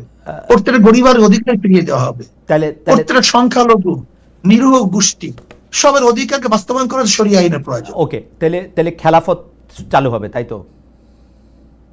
শরিয়া আইন এর মধ্যে ব্যাপকতা অনেক বেশি। ইসলামী আইন, তখন কি ইসলামী ল, তখন কি আর খলিফা নির্বাচনের ব্যবস্থা থাকবে, নাকি খলিফা বায়াতের মাধ্যমে একজন থেকে? খলিফা তো শোনেন, খলিফা যে কাজটা করে তার নাম খেলাফত। হ্যাঁ, যেমন খুতবা জিনিসটা কি? খতিব যে কাজটা করে তার নাম খতিব, যেটা বলে সেটা খুতবা। আমি বুঝতে পারছি, মানে খলিফা কি তখন নির্বাচিত হবে, নাকি খলিফা মানে খলিফা তো নির্বাচিত হয়ে গেছে। খলিফাতে নির্বাচিত হওয়ার আগে খেলাফত হয় না, আগে নেতা নির্বাচিত হওয়ার পরে খেলাফত হয়। মানে সেটা তো আসলে ঠিক, মানে সেটা কি নির্বাচন নাকি সিলেকশন? কারণ হচ্ছে আমরা ইসলামের যে প্রথম, আমরা ইসলামের 4 খলিফা 4 ধরনের নির্বাচিত হয়েছে। কার দ্বারা নির্বাচিত হয়েছে? 4 ধরনের নির্বাচিত হয়েছে। 4 ধরনের, হ্যাঁ 4 ধরনের নির্বাচিত হয়েছে। রাইট। আমরা যেই একভাবে নির্বাচিত, যেইভাবে নির্বাচিত এখন হচ্ছি, আপনারা গণতান্ত্রিক জনগণ নির্বাচন করলে, হ্যাঁ আপনার গণতান্ত্রিক প্রক্রিয়া নির্বাচিত হইলেন, তারপরে শাসন ব্যবস্থাটা কিরকম হবে? শোনেন, গণতন্ত্র এক জিনিস, নির্বাচন ভিন্ন জিনিস। খালিদ ভাই, গণতন্ত্র নির্বাচন আরেক জিনিস, নির্বাচন ভিন্ন জিনিস। নির্বাচন হল নেতা নির্বাচনের পদ্ধতি। সমাজতন্ত্রবাদীরা নির্বাচন করে না? করে। তাদের আদর্শ কি? সমাজতন্ত্র। গণতন্ত্র সমাজতন্ত্র কি এক জিনিস? না, তন্ত্র হিসেবে আলাদা। কিন্তু গণতান্ত্রিক হইতে হলেও নির্বাচন দরকার আছে, সমাজতান্ত্রিক হইতে হলেও নির্বাচন দরকার আছে, দুইটাই নির্বাচন দরকার। এটা হলো তার মানে কি? নির্বাচন হলো নেতা নির্বাচন পদ্ধতি। ওকে, এটা হলো দর্শন না, এটা আদর্শ না। ওকে, নির্বাচিত হওয়ার পরে তার আদর্শ অ্যাপ্লাই করবে। নির্বাচিত হওয়ার পরে, অর্থাৎ আমি আমি আমি আমি শুধু স্টেজটা বুঝতে চাইছি হুজুর, যে আপনি গণতান্ত্রিক ভাবে বা গণতন্ত্রের মধ্যে যে নির্বাচন ব্যবস্থাটা আছে, অনেক সংস্কারের মাধ্যমে ওই নির্বাচন ব্যবস্থার মাধ্যমে আপনি এইভাবে বলতে পারেন আমাদের দেশে যে নির্বাচন আছে, এইভাবে বলতে পারেন। ওকে, আমাদের দেশে আপনি রাষ্ট্র ক্ষমতায় গেলেন বা শাসন ক্ষমতা একোয়ার করলেন, তারপরে আপনি শরিয়া চালু করবেন, তাই তো? ওই শরিয়া কি এখন অন্য পৃথিবীতে অন্য জায়গায় চালু আছে, এরকম কোনো উদাহরণ কি আমরা দেখবো? মানে আমরা এরকম শরিয়া দেখতে চাই বা এরকম শরিয়া দেখতেছি, ধরেন এই পৃথিবীর অন্য কোন রাষ্ট্র? আমাদের শরিয়া আমাদের দর্শন, হ্যাঁ আমাদের দর্শন, আমাদের শরিয়া, হ্যাঁ হ্যাঁ আমাদের কোরআন ও হাদিসের মধ্যে দেয়া আছে। এখনকার কোন রাষ্ট্র আছে কিনা, এখনকার কোন রাষ্ট্র ব্যবস্থা আছে কিনা, এরকম রাষ্ট্র ব্যবস্থা আছে কিনা? এখন আফগানের মধ্যে আপনি দেখতে পারেন সেখানে শরিয়াত অনেক বেশি। কার মধ্যে? আফগানিস্তানের মধ্যে। আফগানিস্তানের মধ্যে। আপনি আফগানিস্তানের মতো একটা বাংলাদেশ বানাতে চান? হ্যাঁ, বানাতে চাই। আর ইরানের মতো? দেখেন, ইরানের ব্যাপারটা হলো, যেখানে ইরানের যদি ভালো ভালো যে দর্শনগুলি আছে, ইরানের যে ভালো দর্শন, ওকে, যেটা শরিয়াতে সাংঘর্ষিক না। আমেরিকার যে ভালো দর্শন, শরিয়াতে সাংঘর্ষিক না। ইংল্যান্ডের কোনো ভালো দর্শন, শরিয়াতে সাংঘর্ষিক না। রাশিয়ার কোনো ভালো দর্শন, যেটা ইসলামের সাথে সাংঘর্ষিক না। এরকম জনগণের স্বার্থে। ওকে ওকে, তাহলে আমি মোরলেস মনে করতেছি যে আফগানিস্তানে এখন যে শরিয়া ভিত্তিক রাষ্ট্র ব্যবস্থা চালু আছে, আপনি বাংলাদেশে আপনারা যদি নির্বাচিত হন তো সেরকম একটা শরিয়া ভিত্তিক রাষ্ট্র ব্যবস্থা চালু করতে চান, তাই তো? বলতে পারেন, কোনো সন্দেহ নেই। ওকে, এই ক্ষেত্রে একটা প্রশ্ন চলে আসে, এখন আপনি প্রশ্ন করতে পারেন সেখানে কোনো সমস্যা হবে কিনা, সেই প্রশ্নগুলো স্পেসিফিক করতে পারেন। হ্যাঁ, আমি স্পেসিফিক, তাহলে এই প্রশ্ন আমি স্পেসিফিকই করি যে আপনারা মানে প্রসঙ্গটা আইনা করি আর কি, আপনারা নারী বিষয়ক সংস্কার কমিশনের ঘোর বিরোধী। আপনাদের সমাবেশ থেকে এই কমিশনকে ডাস্টবিনে নিক্ষেপ করার দাবি করা হয়েছে। আপনারা বলেছেন নারী কমিশন প্রতিটি পৃষ্ঠায় ধর্মের অবমাননা করা হয়েছে, এর সঙ্গে সংশ্লিষ্টদের আইনের আওতায় আনা হবে, ঢাকায় তাদের প্রকাশ্যে বিচার করতে হবে, যেন ভবিষ্যতে, হ্যাঁ, যেন ভবিষ্যতে এমন কেউ এমন প্রস্তাব দেওয়ার সাহস না পায়। এই নারী কমিশনের রিপোর্ট নিয়ে ডক্টর মোহাম্মদ ইউনূস অনেক উচ্ছ্বাস প্রকাশ করেছিলেন। আপনি কি মনে করেন তাকেও শাস্তির আওতায় আনা উচিত কিনা? এটা হচ্ছে প্রথম প্রশ্ন। দুই হচ্ছে, নারীদের অধিকারের ক্ষেত্রে আপনি আফগানিস্তানের উদাহরণ দিয়েছেন, যেহেতু সেহেতু আমি বলতেছি যে আফগানিস্তানে মেয়েরা কাজ করতে পারে না, পড়ালেখা করতে পারে না, ইন্ডিপেন্ডেন্ট অনেক কাজ করতে পারে না, বরং সৌদি আরবে অনেকে অনেক সহজে করতে পারে। আপনারা কোনটা নিতে চান? বা এবং ইরানে অনেক মেয়েরা অনেক কাজ করে, আরব দেশে, মালয়েশিয়া তো তাই। জি খালিদ ভাই, জি, আপনার নারী বলতে কোন নারী মনে করেন? আমাদের দেশে বেদে সম্প্রদায়ের নারী মনে করেন, না চেয়েছিলাম হেচ্ছা হয়ে গেলাম বেশ্যা, এদের বাস্তবায়ন করতে চান? না তসলিমার দর্শন বাস্তবায়ন করতে চান? না সুফিয়া কামালের দর্শন বাস্তবায়ন করতে চান? আমি নারী পুরুষের সমান অধিকার চাই। আমি নারী পুরুষের সমান অধিকার চাই, মানুষ হিসাবে নারী এবং পুরুষের সমান অধিকার। আমি কথা বলতে দেন ভাই। জি, আমি আগে আপনি আমাকে প্রশ্ন করলেন, সেজন্য আমি বললাম আর কি। না, ঠিক আছে, আমি সেই প্রশ্নের জবাব দেব। আমি নিজে প্রশ্ন করে নিজে জবাব দেব। ও আচ্ছা, বুঝতে পারিনি। জি, আমি প্রশ্ন করার পর আমি জবাব দেব। আমি সেই প্রশ্নটা নিজেকেই করতে, ঠিক আছে, ঠিক আছে। আমাদের দেশের নারীদের মধ্যে যারা মাদ্রাসায় পড়াশোনা করে, ধরেন আমার স্ত্রী কি, আমার মা কি, আমার বোন কি, আমার মেয়ে কি। এখন আমার মেয়ে, আমার বোন, আমার মা, আমার স্ত্রীর যদি কোনো, যারা বলছে চেয়েছিলাম হেচ্ছা হয়ে গেলাম বেশ্যা, তারা যদি প্রণয়ন করে সেই নারী নীতিটা, আপনি কি মনে করবেন? প্রশ্ন আপনার কাছে আমি করলাম, এটা জবাব দিবেন। দেখেন, আমরা নারীদের সমান অধিকার চাই না, আমরা ন্যায্য অধিকার চাই। ক্লিয়ার কাট কথা, আমরা নারীদেরকে সমান অধিকার চাই না। ধরে নেন খালিদ ভাই, আপনার স্ত্রী গেলেন বাজারে, বড় একটা ব্যাগ, যদি সমান হয় তাহলে কতক্ষণ আপনার স্ত্রী টানতে হবে, কতক্ষণ আপনার টানতে হবে, কিন্তু টানে কে ব্যাগটা? এখানে আমি আমার স্ত্রীকে অগ্রাধিকার দিই, মানে অগ্রাধিকার দিই, এখানে আমি কষ্ট বইতে দেব না। ধরে নেন 2 মণ একটা বোঝা, এটা আমি স্ত্রীর মাথায় তুলি না স্বামীর মাথায় তুলি, এখানে আমি স্ত্রীকে কষ্ট দেব না। আমি স্ত্রীর ন্যায্য অধিকার চাই। যেই আমি যদি ধরে নেন ইসলাম যদি শরিয়া যদি বাস্তবায়ন হয়, আমরা একই ঘরে 2টা চাকরি, যেমন স্বামীও ডিসি আর স্ত্রীও ডিসি হবে আর একজনের, আর আমার মা বোন নায়িকা থাকবে, এরকম না। বরং যেই ঘরে চাকরি নেই, যেই নারীর চাকরির প্রয়োজন, আমরা খুঁজে খুঁজে সেই নারীকে ডেকে ডেকে চাকরির ব্যবস্থা করব। শায়ক, আপনি আমাকে যখন কথা বলতে দিবেন তাহলে আমাকে দিয়েন আর কি, আমি কয়েকটা নোট নিচ্ছি। আমি আমার বক্তব্য শেষ করলে কত সুবিধা। জি জি জি। যেমন নারীর শিক্ষা, নারীর শিক্ষা ইসলামের মধ্যে নবী আলাইহিস সালাতু বলছেন আম্মাজান আয়েশা থেকে সুলুস বা নিস ইলম শেখার জন্য।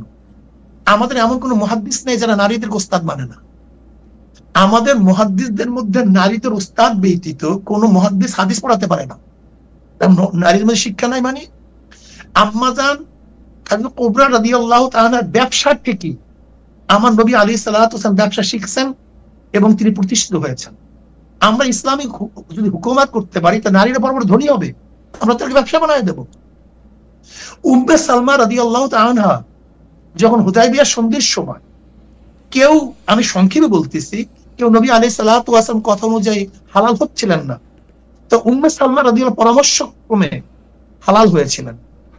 এখন কেউ যদি মনে করেন যে নারীবাদী মানে হলো তাকে ওই অমুকের দর্শনে চলতে হবে, এইটাই নারীদের সমান অধিকার, এটাই মানি না।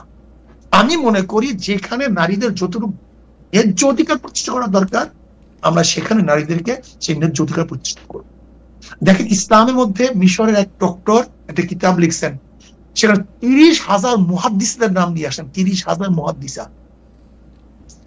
নারীদের মধ্যে হাজার বড় বড় যোদ্ধা ছিলেন, কবি ছিলেন। খানসা রাদিয়াল্লাহু তাআলা ইসলামের মধ্যে বহুত বড় কবি ছিলেন, তিনি নারী ছিলেন। কাজী এই যে নারী নিয়ে পাশ্চাত্যরা আজকে আমাদের নারী মাজাদের কোথায় নিয়ে পৌঁছাইছে দেখেন তো আপনার পাশ্চাত্যের অবস্থাটা কি, আপনি খুঁজে দেখেন। আজকে নারী অধিকারের নামে এই কয়েকদিন আগে সাভারে হত্যা করছে তার বাবাকে।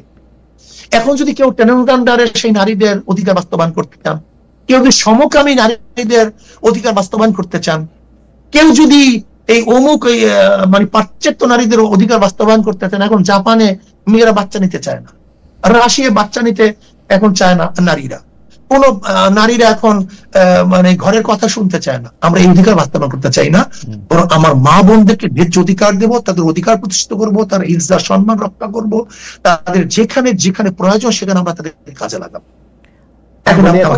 আমি বলি, হ্যাঁ শায়ক আপনাকে ধন্যবাদ। শায়ক আমার অনেকগুলি প্রশ্ন, আপনি যদি একটু ছোট ছোট করে জবাব দেন যে আপনাদের যে নারী নিয়ে বা বাংলাদেশে শরিয়া প্রতিষ্ঠা করা নিয়ে যে আপনাদের আদর্শ, সেই আদর্শের সাথে আপনারা ওই দিন যাদের সাথে মহাসম্মেলন করেছেন অর্থাৎ জামায়াত, এনসিপি এবং অন্যান্য দলগুলি, তারা কি আপনাদের সাথে একমত কিনা, বা এই ব্যাপারটা নাও হতে পারে? ঠিক আছে, এইবার আপনি নারীদের ন্যায্য অধিকারের কথা বলছেন শায়ক। নারীদের ন্যায্য অধিকারটা আসলে কে ঠিক করে দিবে? নারীদের ন্যায্য অধিকারটা কি শায়ক আপনি ঠিক করে দিবেন, নাকি নারীরা এরকম ভাবে ন্যায্য অধিকার নিতে পারবে যে ধরেন সে বিশ্ববিদ্যালয়ে পড়লো, পড়ার পরে সে চাকরি করবে কি করবে না, ঘর করবে না বাচ্চা নিবে না, কি করবে সেটা সে তার মতো করে ঠিক করবে, সেটা সে ঠিক করবে, নাকি এটা রাষ্ট্র বা আপনি যারা রাষ্ট্র পরিচালনা করবেন তা ঠিক করে দিবে? রাষ্ট্র আপনার উপর কিছু নির্দিষ্ট আইন দিয়ে দেয়, আবার রাষ্ট্র আপনার কিছু কাজ করার জন্য দেয়। ওকে, একটা রাষ্ট্র কিন্তু ব্যক্তিরও কিছু কাজের অনুমতি দেয়।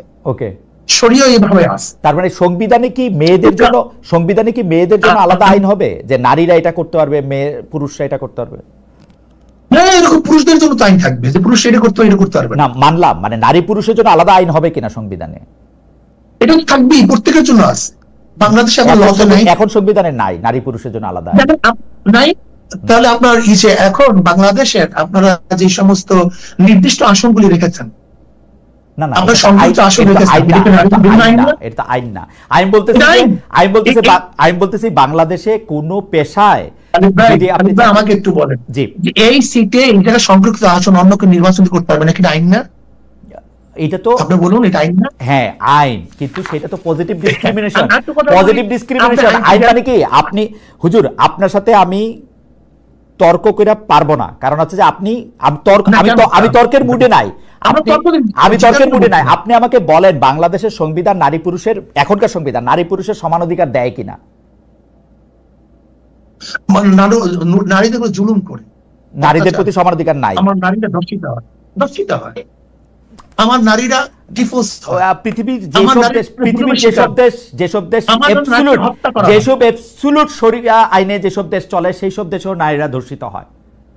কম সংখ্যা, একেবারে না না না না না না, ওইখানে কেস কম, ঘটনা বেশি। আপনি আবার খোঁজ নেন হুজুর, আপনার অনেক পরিচিত আছে, আপনি সৌদি আরবে খোঁজ নেন, মিশরে খোঁজ নেন, কায়রোতে আপনি রাস্তায় হাঁটতে পারবেন না, মেয়েরা রাস্তায় হাঁটতে পারে না, মানুষ মেয়েদের গায়ে হাত দেওয়া হয়। আমি কিন্তু আন্তর্জাতিক মোসাদেও কাজ করি না, রয়েও কাজ করি না ভাই। আমি কিন্তু যতটুকু দেখি ততটুকু বলতে পারি, আমি ভিতর গিয়ে কাজ করি না। আমি কিন্তু সৌদি আরবে, আচ্ছা ওকে, সেজন্য আপনি বলতেছেন ওইখানে কম, সেজন্য আমি বলতেছি ওইখানে কম না, আপনি চেক করেন। দুই নাম্বার হচ্ছে যে বর্তমানে বাংলাদেশে যেসব মেয়েরা কাজ করেন, অর্থাৎ গার্মেন্টস ফ্যাক্টরিতে বা অন্যান্য জায়গায় শ্রমিকের কাজ করেন, তারা কি তাদের এই কাজটা চালিয়ে যেতে পারবেন যদি আপনারা ক্ষমতায় আসেন? বরং আমরা কি করবো শোনেন খালিদ ভাই, আমার পরিকল্পনা রাখি। আজকে রাত তো একটার সময় আমার মেয়েদেরকে, আমার বোনদেরকে ছেড়ে দেয়। কোথায় থাকে, কোথায় যায়, কিভাবে করে, তার ইজ্জত আবরুর সংরক্ষণ কি করে, দায়িত্ব কে নিয়েছে? ইসলাম যদি ক্ষমতায় যায়, আমার প্রত্যেকটা মা বোনদের জন্য যারা ফ্যাক্টরি করবে তাদের জন্য বলা হবে তুমি এই স্পেসে ওদেরকে রাখার জন্য ব্যবস্থা করো। আমি কি করবো জানেন আপনি? যদি আমরা ইসলাম ক্ষমতায় যাই, তা আমি প্রত্যেকটা প্রতিষ্ঠানের মধ্যে নারীদের জন্য শিক্ষার ব্যবস্থা রাখবো। যেরকম ইউরোপে আমরা ছাত্ররা পড়তে যায়, ছাত্রীরা পড়তে যায় কি করে? পার্ট টাইম কাজ করে, পার্ট টাইম পড়াশোনা করে। ঠিক আমিও প্রত্যেক ইন্ডাস্ট্রিদের কাছে সিস্টেমটা এইভাবে রাখবো, তারা 5 ঘন্টা 4 ঘন্টা পড়াশোনা করবে আর তাদের জীবন নির্বাহ করার জন্য কাজ করবে। তারা ঘর সংসার করবে না। যেই সমস্ত নারীরা ঘর সংসার করে না, যেমন অনেক যুবতী মেয়েরা আছে না ছাত্রী বয়সে, গরিব, বাবা মারে দেখবে না, দেখবে যেরকম আমি এখনো তো তারা মানে তারা 10 ঘন্টা কাজ করবে, 10 ঘন্টা কাজ করবে, 5 ঘন্টা পড়াশোনা করবে, তারপরে বাড়ি যাবে না। আমরা কমায় দেবো, সময়কে কমায় দেবো। আমরা তো নিজের আত্মসাৎ করি, শ্রমিকদেরকে দিকেও তাকাই না। ওকে, যেমন শ্রমিকদেরকে দেই 1 টাকা, আমরা সেখান থেকে নেই 10,000 টাকা। ওকে, কিন্তু আমরা পার্সেন্ট শ্রমিকদের কাজ কমায় দেবো, বেতন বাড়ায় দেবো। ওকে, বিশ্ববিদ্যালয়ে যেমন নারীরা পড়াশোনা করছেন, এখন পাবলিক বিশ্ববিদ্যালয়গুলিতে পুরুষরা পড়াশোনা করছেন, সেই সিস্টেমে মানে সেই শিক্ষানীতিতে তো পরিবর্তন আসবে, তাই তো? না, আসলে আমরা ভুল বুঝি কেন? জি, ইসলাম আসলে ব্যাংক, আদালত, যারা এখন বিচারক তারা বিচারক থাকবে, আচ্ছা, যারা ব্যাংকার তারা ব্যাংকার থাকবে। যে শিক্ষকরা পড়াইতেছেন তারা, যেমন ধরে না আমাদের শিক্ষকরা এখন কি পড়ায়, এখন পড়াইতেছে তারা ডারউইনের থিওরি, আরো অনেক কিছু পড়ায় ডারউইনের থিওরির পাশাপাশি। ধরে না যেটা ছিল না। তার মানে কি? শিক্ষা মন্ত্রণালয়ের নীতি চেঞ্জ হয়েছে, কিন্তু যে ওস্তাদ কোনো চেঞ্জ হয় নাই। ঠিক আমরাও প্রত্যেকটা জায়গায় শুধু কিছু নীতি আদর্শ চেঞ্জ করে দেব, যেটা সাংঘর্ষিক, যেটা মানুষের জন্য কল্যাণকর নয়, এটা শরিয়াত ভিত্তিক। এটা আপনারা একটা বোর্ড করে তারপর এটা ঠিক করে দিবেন যে এইটা প্রত্যেক জায়গায় আলাদা আলাদা বোর্ড থাকবে, সংস্থা থাকবে, নীতিমালা থাকবে, সেইভাবে আপনারা চেঞ্জ করে দিবেন। কিন্তু মানে আমাদের দর্শকদের মতো অনেকে কনফিউজড হচ্ছেন এরকম করে যে আফগানিস্তানের মতো পড়াশোনা হইলে তো এটা অন্যরকম হবে। আপনারা কি মানে ঠিক আফগানিস্তানের মতো তো চান না? মানে আফগানিস্তানের পুরো খবরটা কি পুরো স্পষ্ট কি আমাদের কাছে আছে? জি জি, আফগানিস্তানের পুরো খবরটা কি আমাদের আছে? শুধু আমি এর জন্য বলছি, আফগান কিন্তু আমাদের মূল লক্ষণ না, ওকে, দর্শন না। আমাদের মূল দর্শন কোরআন হাদিস, ইসমা কিয়াস। আমি উদাহরণ দিলাম এর জন্য, দেখেন খালিদ ভাই, যেখানে এখন তারা ঋণ মুক্ত মাত্র কয়েক বছরে, ওকে, যে অর্থনীতি গোটা দুনিয়ার মধ্যে সবাই ভেবেছিলেন যে অবরোধকৃত একটা দেশ সবাই মানে ক্ষুধায় মরে যাবে, দুর্ভিক্ষ হবে, সেখানে তার অর্থনীতি সবচেয়ে স্টাবলিশ হয়ে গেছে। সেখানে মানুষগুলি এখন সুখে শান্তিতে বসবাস করতেছে। যে আফিম চাষ নিয়ে তাদের উপর সবচেয়ে অভিযোগ ছিল, তার আফিম চাষ বাদ দিয়ে তার মাশরুম চাষ করে গোটা দুনিয়ার মধ্যে এখন হইচই ফেলে দিয়েছে। আপনি কোনো ডেটা থেকে কথাগুলি বলতেছেন নাকি মানে মানে আমরা যেটা খবর পত্রিকায় দেখেছি, বিভিন্ন পত্রিকার খবর পাশাপাশি তো বিভিন্ন ডেটাও অ্যাভেলেবেল। মানে আমার কাছে মানে আমি যখন ডয়েচে ভেলেতে ছিলাম তখন আফগানিস্তানের 2টো ভাষা, মানে আমি বাংলা ভাষার প্রধান ছিলাম, 2টো ভাষার সেখানে কাজ করতো, একটা দারি একটা পশতু। তো সেই দারি এবং পশতু ভাষায় যে সাংবাদিকরা ছিলেন বা যে সংবাদ, তাদের সাথেও আমার নিয়মিত কথা হয়, তারাও এরকমটা এখনো দাবি করতেছেন না, আমি জানি। তো আমি জানি না যে মানে আপনার দাবি আমি কি হয়। হাওয়েভার সেটা হচ্ছে আপনি যখন এগুলি দেখবেন তো সেগুলি আরো ভালো করে দেখবেন। সাম্প্রতিক মহাবশে আপনি দাবি করেছেন, হুজুর আমরা আপনার কাছ থেকে আরেকটু সময় চাচ্ছি, কারণ বেশ কিছু প্রশ্ন রয়ে গেছে। এবং আপনার সাথে কথা বলা, আপনার কথা শোনা খুবই আনন্দদায়ক। আপনারা সাম্প্রতিক মহাসমাবেশে দাবি করেছেন শায়ক যে ভারতের সঙ্গে হওয়া সব চুক্তি প্রকাশ করতে হবে, যে কোনো রাষ্ট্রবিরোধী চুক্তি বাতিলের দাবিও করেছেন। কিন্তু গত 10-11 মাসে অন্তর্বর্তী সরকার এসব বিষয়ে কিছুই করেনি। আপনার এ ব্যাপারে মন্তব্য শুনতে চাইবো। এর আগেও আমি বলতেছিলাম যে নারী নীতি বলে যে নীতিটা বা নারী সংস্কার কমিশনে বলে যে সে সংস্কার কমিশনটা গঠন থেকে শুরু করে সেইটার ব্যাপারে ডক্টর মোহাম্মদ ইউনূসের একটা বড় ভূমিকা ছিল। এই ভারতের সাথে চুক্তি প্রকাশ করা বা ভারত একতরফাভাবে বাংলাদেশের সাথে করা চুক্তিগুলি বাতিল করতেছে, এর বিপক্ষে আমরা কিছুই করতেছি না। আপনিও আপনার বক্তব্যে সেটা খুব জোরালোভাবে বলছেন। এটার জন্য আপনি ডক্টর মোহাম্মদ ইউনূস সরকারকে খুব দুর্বল সরকার মনে করেন কিনা, তাদের ভারত নীতি শুধু লিপ সার্ভিস মনে করেন কিনা, শুধু পপুলিস্ট ভাবে জনগণকে একটা কিছু বলা? দেখেন, আসলে আমি যত অনুভব করতেছি যে ইউনূস সরকার যেই উদ্যমে কাজ করা শুরু করেছিলেন, আমাদের অসহযোগিতার কারণে মনে হয় তার উদ্যমের মধ্যে কিছুটা হলেও আমার ধারণা, আমি জানি না, তার কাছে আমি কথা বলিনি, তার উদ্যমের মধ্যে কিছুটা হলেও ভাটা পড়েছে বলে আমার ধারণা। যেহেতু আমরা সহযোগিতা ঠিক মতো করছি না, আমরা তাতে ডিসকানেক্ট করার জন্য চেষ্টা করছি, বা এই কথাগুলো আমরা বলেছি প্রস্রাব করে ভেসে যাবে, অমুক তমুক, অনেক কথাই বলেছি। সে একজন ভদ্রলোক।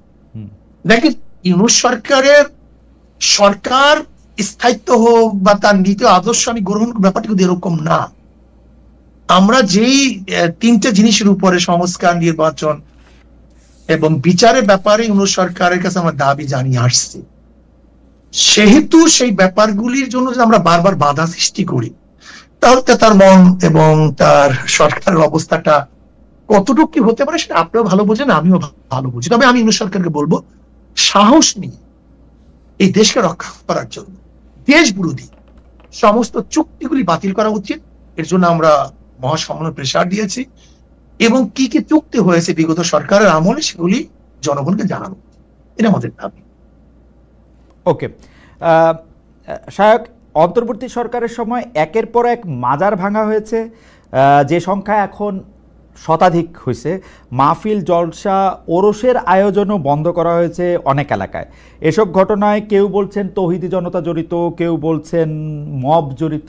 আপনারা বিষয়টাকে কিভাবে দেখছেন? সংখ্যালঘুদের প্রশ্নে আমি আবার পরে আসছি। আপনি যদি মাজার, ওয়াজ, তারপরে হচ্ছে মাহফিল, জলসা, ওরস, এই মাজার ভাঙ্গা, এটার সাথে আমরা একমত। মাজার মানে কি? জায়েজ, জিয়ারত। যেখানে জিয়ারত করা হয় সেটার নাম হলো মাজার। মসজিদ মানে কি? যেখানে সিজদা করা হয় তার নাম মসজিদ। মাজার তো খারাপ জিনিস না। ওখানে যদি কেউ ভণ্ডামি করে, কেউ সিজদা দেয়, শিরক করে, সেটাকে বাধা দেওয়া উচিত, বুঝানো উচিত। কিন্তু কেউ যদি মাজার ভাঙ্গে, এটা করে সেটা করে, সেটা আমি একমত না। আমি মনে করি আমাদের যারা এই কাজগুলি করে সেখান থেকে তাদের ফিরে আসা উচিত।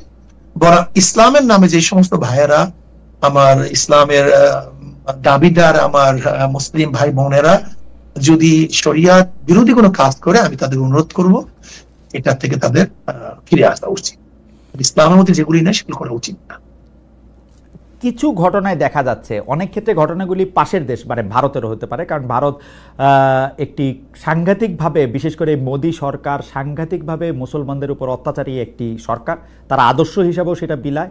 তো সেইটার একটা আফটারমেথ, একটা ইফেক্ট হিসাবে বা কি হিসাবে আমি জানি না, আমরা সংখ্যালঘু সম্প্রদায়ের উপর নানা ধরনের হামলা, অত্যাচার এবং হুমকি ধামকি এগুলি দেয়ার দেখি।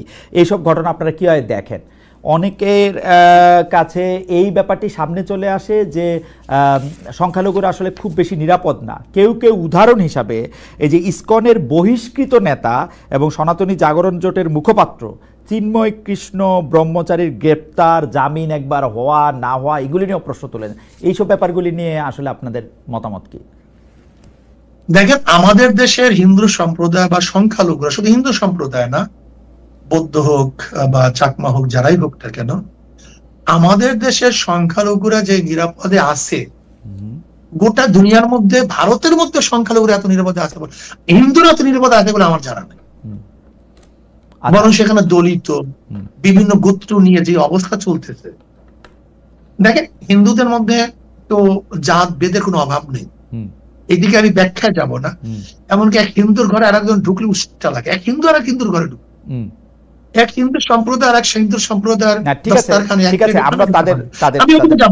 কিন্তু আমি মনে করি আমাদের বাংলাদেশের হিন্দু সম্প্রদায় বা অন্যান্য সংখ্যালঘুরা সবচেয়ে বড় নিরাপদে আছে। আমাদের দেশের হিন্দু বা অন্য সম্প্রদায় সংখ্যালঘুদের নির্যাতনটা অনেকটা শ্রেষ্ঠ, এই যে পূজা মণ্ডপ ভাঙ্গা, Okay. এর মধ্যে অনেক সময় দেখা যায় যে হিন্দু সম্প্রদায় আছে। এর জন্য আমি প্রস্তাব দিয়েছিলাম আগের থেকেই যে প্রত্যেকটা পূজা মণ্ডপে সিসি ক্যামেরা ফিটিং করা উচিত।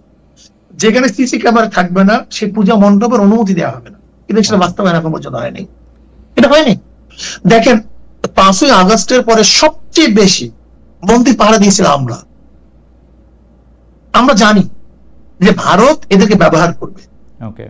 এর জন্য আমরা আগে থেকে প্ল্যানটা করেছিলাম, তাদেরকে আমরা সতর্ক করেছি, বলেছি, আমরা তাদেরকে মানে সাহায্য সহযোগিতার জন্য হাত বাড়িয়ে দিয়েছিলাম, তাদেরকে আমরা পাহারাদারি করেছি। এখন আপনারা তাই করে যাচ্ছেন, তাই তো? আমরা এখনই করি। এখন আমরা এটা আমি কিছু স্পষ্ট বলতে চাই যে এদেশে মুসলমানরা ইসলাম পালন করে দেখেই হিন্দু সম্প্রদায় বা সংখ্যালঘুরা নিরাপদে আছে না, কিন্তু আমরা দেখতে পাচ্ছি যে যারা আসলে মানে সংখ্যাগুরু এরকমভাবে আমরা না বলি, এভাবে বলি, কেউ ভিন্ন মত অবলম্বন করতে আসলে, বিশেষ করে এটা যদি ধর্মীয় ভিন্ন মত হয়, এমনকি আপনি হিন্দু, খ্রিস্টান, বৌদ্ধ এদের কথা আপনি বাদ দেন, ধরেন আহমদিয়া সম্প্রদায়, তারা একটা মতবাদ নিয়ে আসে, কিন্তু আমরা সবসময়ই দেখি যে তারা একটা সাংঘাতিক রকমের বাধা বা একটা অপারেশনের শিকার হয়।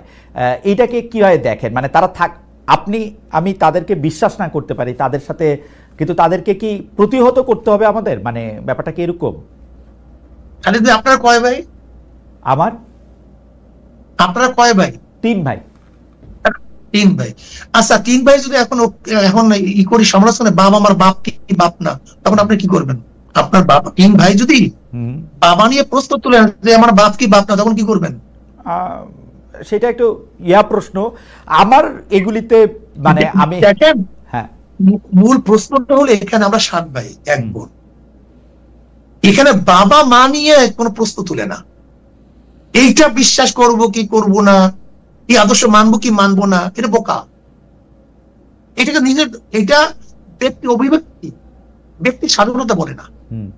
এখন আপনার 3 ভাই আমরা 7 ভাই যদি বাবাকে নিয়ে আলোচনা শুরু করি, সে আমার বাবা কি বাবা না, এর নাম হলে স্বাধীনতা না, এটা হলো ভ্রষ্টতা। ইসলামের বাহিরে আমাদের হিন্দু নিয়ে এখন আজ পর্যন্ত আমরা কোন ইখতিলাফ করছি? হিন্দুরা ব্রাহ্মণ মানে কেন, ঠাকুর মানে কেন, দেবী মানে কেন, তারা দেবী পূজা করে কেন? দেখেন তো আজ পর্যন্ত মুসলমানদের বক্তব্য আছে কিনা? খ্রিস্টানরা রবিবার কেন পূজা করে, কেন শুনি এরকম, কিন্তু আপনারা যারা আলেম আছেন তারা বলেন না কখনো, এটা আমি দেখছি। শুনি একটা হলো তাদের ঠাকুর বাহিনী আলোচনা করা, কিন্তু তারা কেন করে এটা নিয়ে আমাদের বক্তব্য থাকে না। আমি ঈদের দিনের ওয়াজেও শুনছি, বাংলাদেশের একজন সবচেয়ে বিখ্যাত বক্তাদের একজন বলছেন হিন্দু ধর্ম হচ্ছে খাচ্চর পূজা করার একটা ধর্ম, হিন্দু ধর্ম হচ্ছে কি জানি সবচেয়ে অপছন্দের ধর্ম। বলতে পারে তাদের ধর্ম কি পূজা করে, সাপ পূজা করে, খাচ্চর পূজা করে, কচ্ছপ এটা বলতে পারে তাই না? এটা তারা করে, এটা বলতে পারে না যে তাদের ধর্মটা কি। আমি এই আলোচনায় না যাই, কারণ আরেকটা ধর্ম থেকে আমি শেষ করতে দেই। হিন্দুরা হিন্দুদের ধর্ম পালন করবে, খ্রিস্টানরা খ্রিস্টান ধর্ম পালন করবে, মুসলমানরা মুসলমান ধর্ম। কিন্তু কোন খ্রিস্টান যদি বলে আমি খ্রিস্টানরাই মুসলমান ধর্ম পালন করি, এখানে আমাদের ইখতিলাফ আছে, আমাদের মতৈক্য আছে। এটা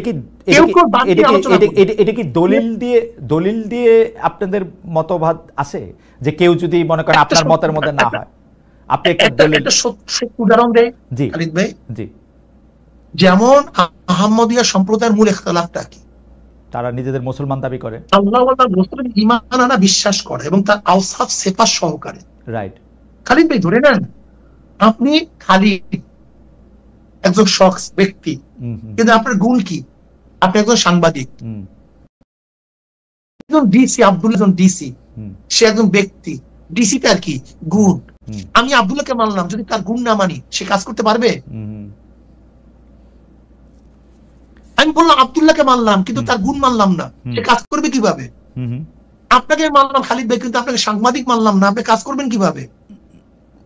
নবী আলাইহিস সালাতু একজন ব্যক্তি, তার কিছু গুণ আছে।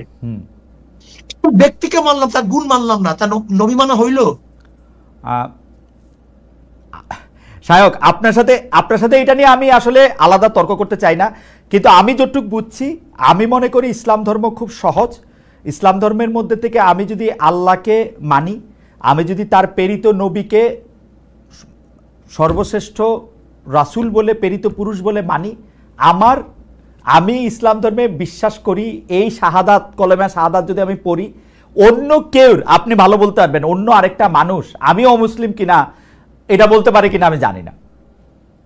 আমি খালিদ ভাই একটু উদাহরণ দিলে বুঝতে পারবেন। জি বলেন তো। টাটার 99 জায়গায় মিল আছে, এক জায়গায় মিল নাই, সেটা নকল না অরিজিনাল।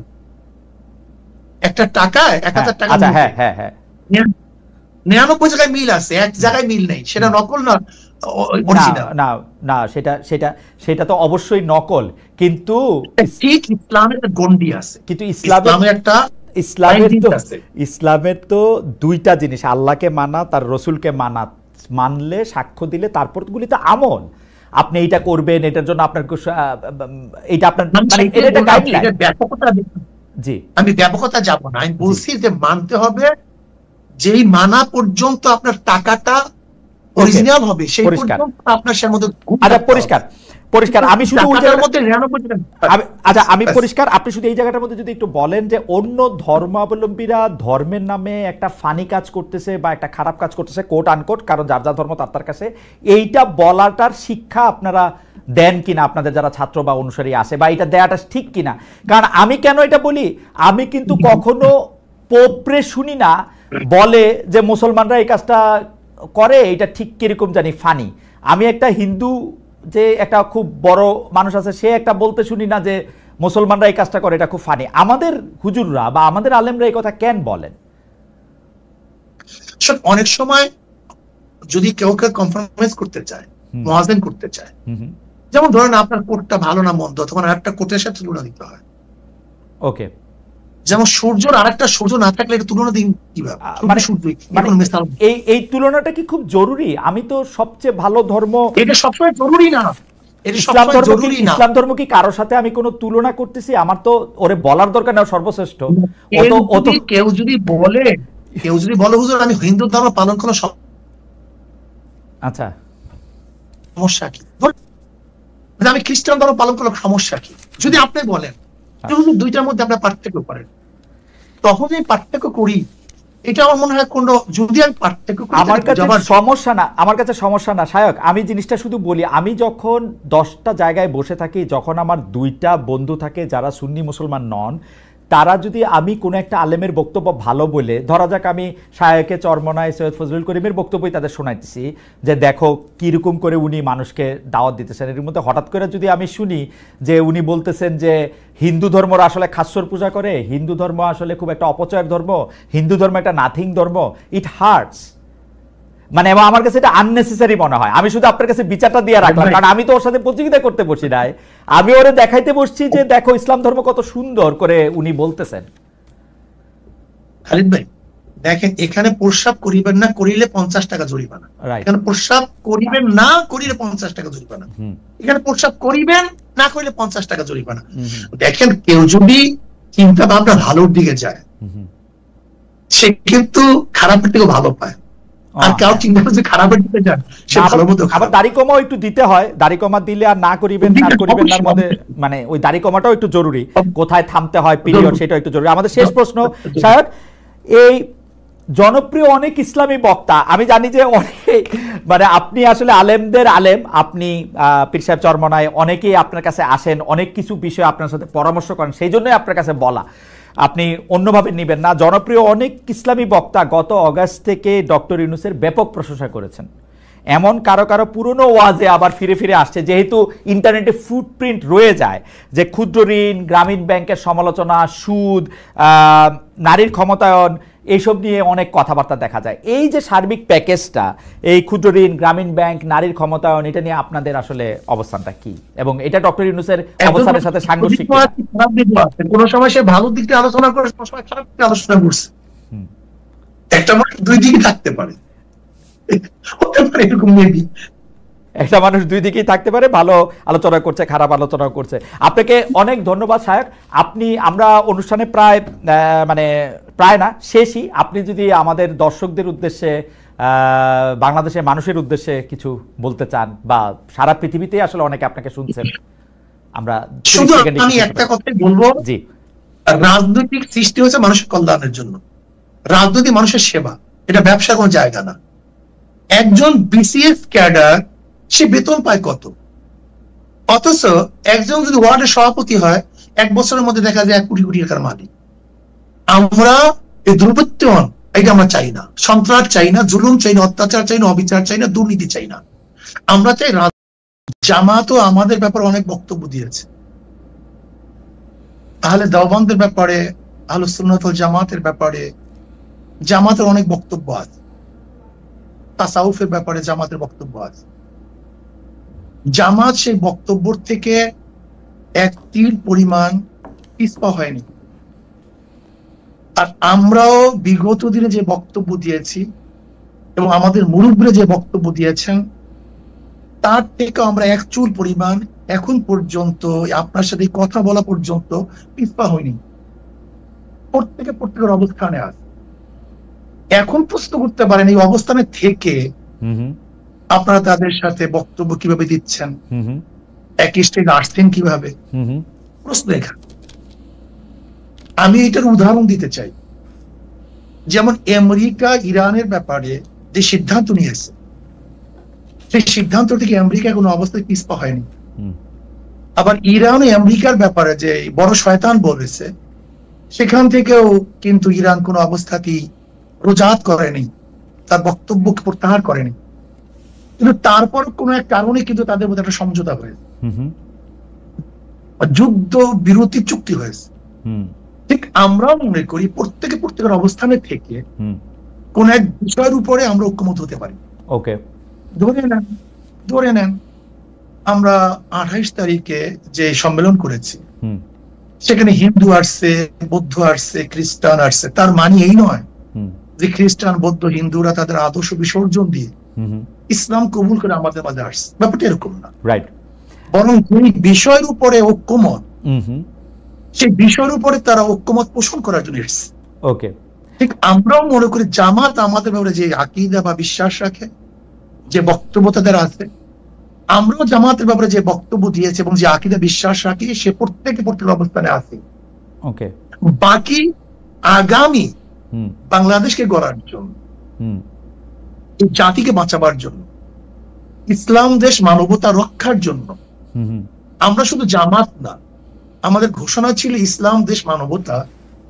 এই মূল 3 ভিত্তিতে যদি বামপন্থীরাও কেউ জোট করে, অ্যালায়েন্স করে, নির্বাচনে সমঝোতা করে, আমরা তাদের সাথে করতে রাজি। ওকে, এটি পরিষ্কার। অর্থাৎ আপনি খুব চমৎকার করে বলেছেন যে অর্থাৎ আমেরিকা এবং ইরান যেরকম মত ভিন্নতা থাকা সত্ত্বেও তাদের মধ্যেকার আলাপ আলোচনা এবং সমঝোতা চলছে, সেমনিভাবে ইসলামী আন্দোলন এবং জামাতে ইসলামী আলোচনায় বসছে বা তাদের পরবর্তী রাজনৈতিক কার্যক্রম এগিয়ে নিচ্ছে। কিন্তু আপনাদের ডিফারেন্সটা ঠিকই আছে, এর থেকে 1 চুলও আপনারা সরে আসেন নাই। তারাও মনে নেই, আমরাও। ওকে, এখন নিশ্চয়ই দর্শকরা বিবেচনা করবেন। আমরা পরবর্তী প্রসঙ্গে যাই। আমরা যখন অন্য দলের রাজনীতিবিদদের, বিশেষ করে সর্বশেষ আমরা যাদের সাথেই কথা বলেছি, অর্থাৎ এনসিপি বা তাদের সমন্বয়কদের, নেতাদের আইন ব্যয় নিয়ে যখন আমরা প্রশ্ন করি, তখন অনেকেই বলেন যে অন্য রাজনৈতিক নেতাদের বা রাজনৈতিক দলগুলিকে আমরা একই প্রশ্ন করি কিনা। তাই আমরা আপনাদেরও এই প্রশ্ন করতে চাই।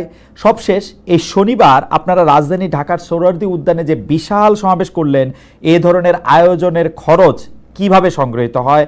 আপনি বা আপনারা কি নিজেদের ফুল টাইম রাজনীতিবিদ হিসাবে পরিচয় দেন, নাকি আপনারা পেশা হিসাবে কি উল্লেখ করেন? অর্থাৎ আপনাদের আয় রোজগারটা আসলে কিভাবে হয়?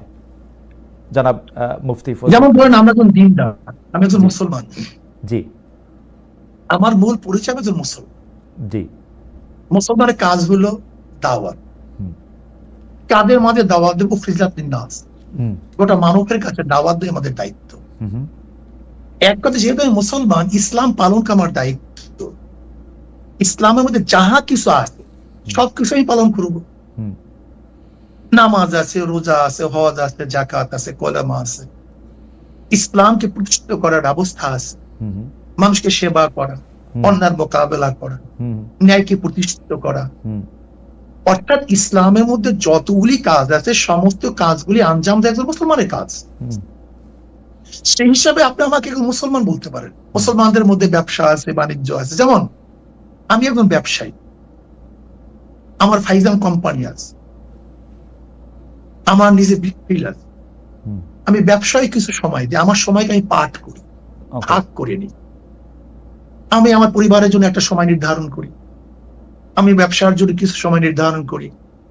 অধিকাংশ সময় আমাদের দাওয়াতি কাজে ব্যস্ত হয়, দাওয়াতি কাজে থাকি আমরা সারা বছর। আমাদের সারা বছর প্রতিদিন আমাদের সময়সূচি বের হয় যে আজকে কোথায় থাকবো, কালকে কোথায় থাকবো, এমনকি কোন ঘন্টায় কোন সময় থেকে কোন সময় আমরা কোন জায়গায় থাকবো, এটা সবাই আমাদের জানে। মানে আপনি আমাকে একজন মুসলমান মনে করতে পারেন, আর মুসলমানের যে দায়িত্বগুলি সেই দায়িত্বগুলি পালন করার একজন ব্যক্তি হিসেবে আমাকে চিহ্নিত করতে পারেন। রাজনৈতিক যে দল আপনি আপনারা প্রতিষ্ঠা করেছেন, সেই দল থেকে, সেই দল কি কারো কাছ থেকে চাঁদা নেয়, বা সেই দলের নেওয়া চাঁদা থেকে কি আপনারা কোনো ভাগ পান, বা আপনি কোনো টাকা নেন সেখান থেকে, বা আপনারা কোনো টাকা নেন? এটা তো মারাত্মক প্রশ্ন। দেখেন, আমরা নেই না। আচ্ছা, যেমন এই বছর এই যে সম্মেলন হয়ে গেছে, আমার 1 লক্ষ টাকা দিতে হয়েছে, আমাদের আমিরও 1 লক্ষ টাকা দিতে হয়েছে। নিজের পয়সায় গেছি, নিজের পয়সা আসছে। কিন্তু সম্মেলনে তো অনেকে বলে থাকেন খরচ হয়েছে 50 লক্ষ টাকার মতো। না, 50 লক্ষ, কয়েক কোটি টাকা খরচ হয়েছে, 50 লক্ষ টাকা হবে। আচ্ছা, তো বাকি টাকা? কয়েক কোটি টাকা খরচ হয়েছে। বাকি টাকা সব নিজেরা, প্রত্যেকে আপনারাও যেমন 1 লাখ টাকা করে দিয়েছেন, তেমন যারা এসেছেন তারাও টাকা দিয়েছেন, তাই তো? প্রত্যেকে টাকা দিয়ে এসছে, আবার নিজেরটা খেয়েছে, নিজের পয়সা চলে গেছে। আচ্ছা, এই চাঁদা এবং ইয়ানত, জি, তা আচ্ছা আপনি বলেন তো, মসজিদে যখন আমরা নামাজে যাই, জি, আমাদের সামনে কি আসে? একটা বাক্স নিয়ে আসে, রাইট। এই ব্যাপারে আজ পর্যন্ত কাউকে সমালোচনা করে শুনছেন? করেছে কেউ সমালোচনা, মানে হয়তো মানে অন্যভাবে আর কি। জি, গির্জায় টাকা দেয় না, চেরুতিতে টাকা দেয় না, দেয়, জি। এই গোটা দুনিয়ার চ্যারিটি চলে কিভাবে? তাই চলে না। আমাদের প্রশ্ন, কারণ বাংলাদেশে কেউ কিন্তু এই ব্যাপার শোনেন, আপনি যদি আমার থেকে 10 টাকা দেন, আপনি যদি আমাকে 10 টাকা হাদিয়া দেন, এমনি দেন, আর যদি 10 টাকা আপনার থেকে জোর করে নেই, এই 2 টাকার মধ্যে পার্থক্য আছে। অবশ্যই পার্থক্য আছে। না, পার্থক্যটি এখানে। দাঁড়া হুজুর, আপনি আমার অজ্ঞতা ক্ষমা করবেন। আমি জোর করা দূরে থাক, দাদা জোর করা দূরে থাক, আমি এরকম বহু লোককে জানি যারা পীর সাহেব চরমনাইকে টাকা দেওয়ার জন্য কিভাবে টাকা দিবেন, কোন ভাবে আপনাদের একটু দেখা পাবেন, তার জন্য তারা এক ধরনের অনেক আমি কি বলবো, পাগল শব্দটা আমি বলতে চাই না, অনেক অস্থিরতার মধ্যে তারা থাকেন। সুতরাং আপনারা জোর করে নিবেন সেটা আমি বলি নাই।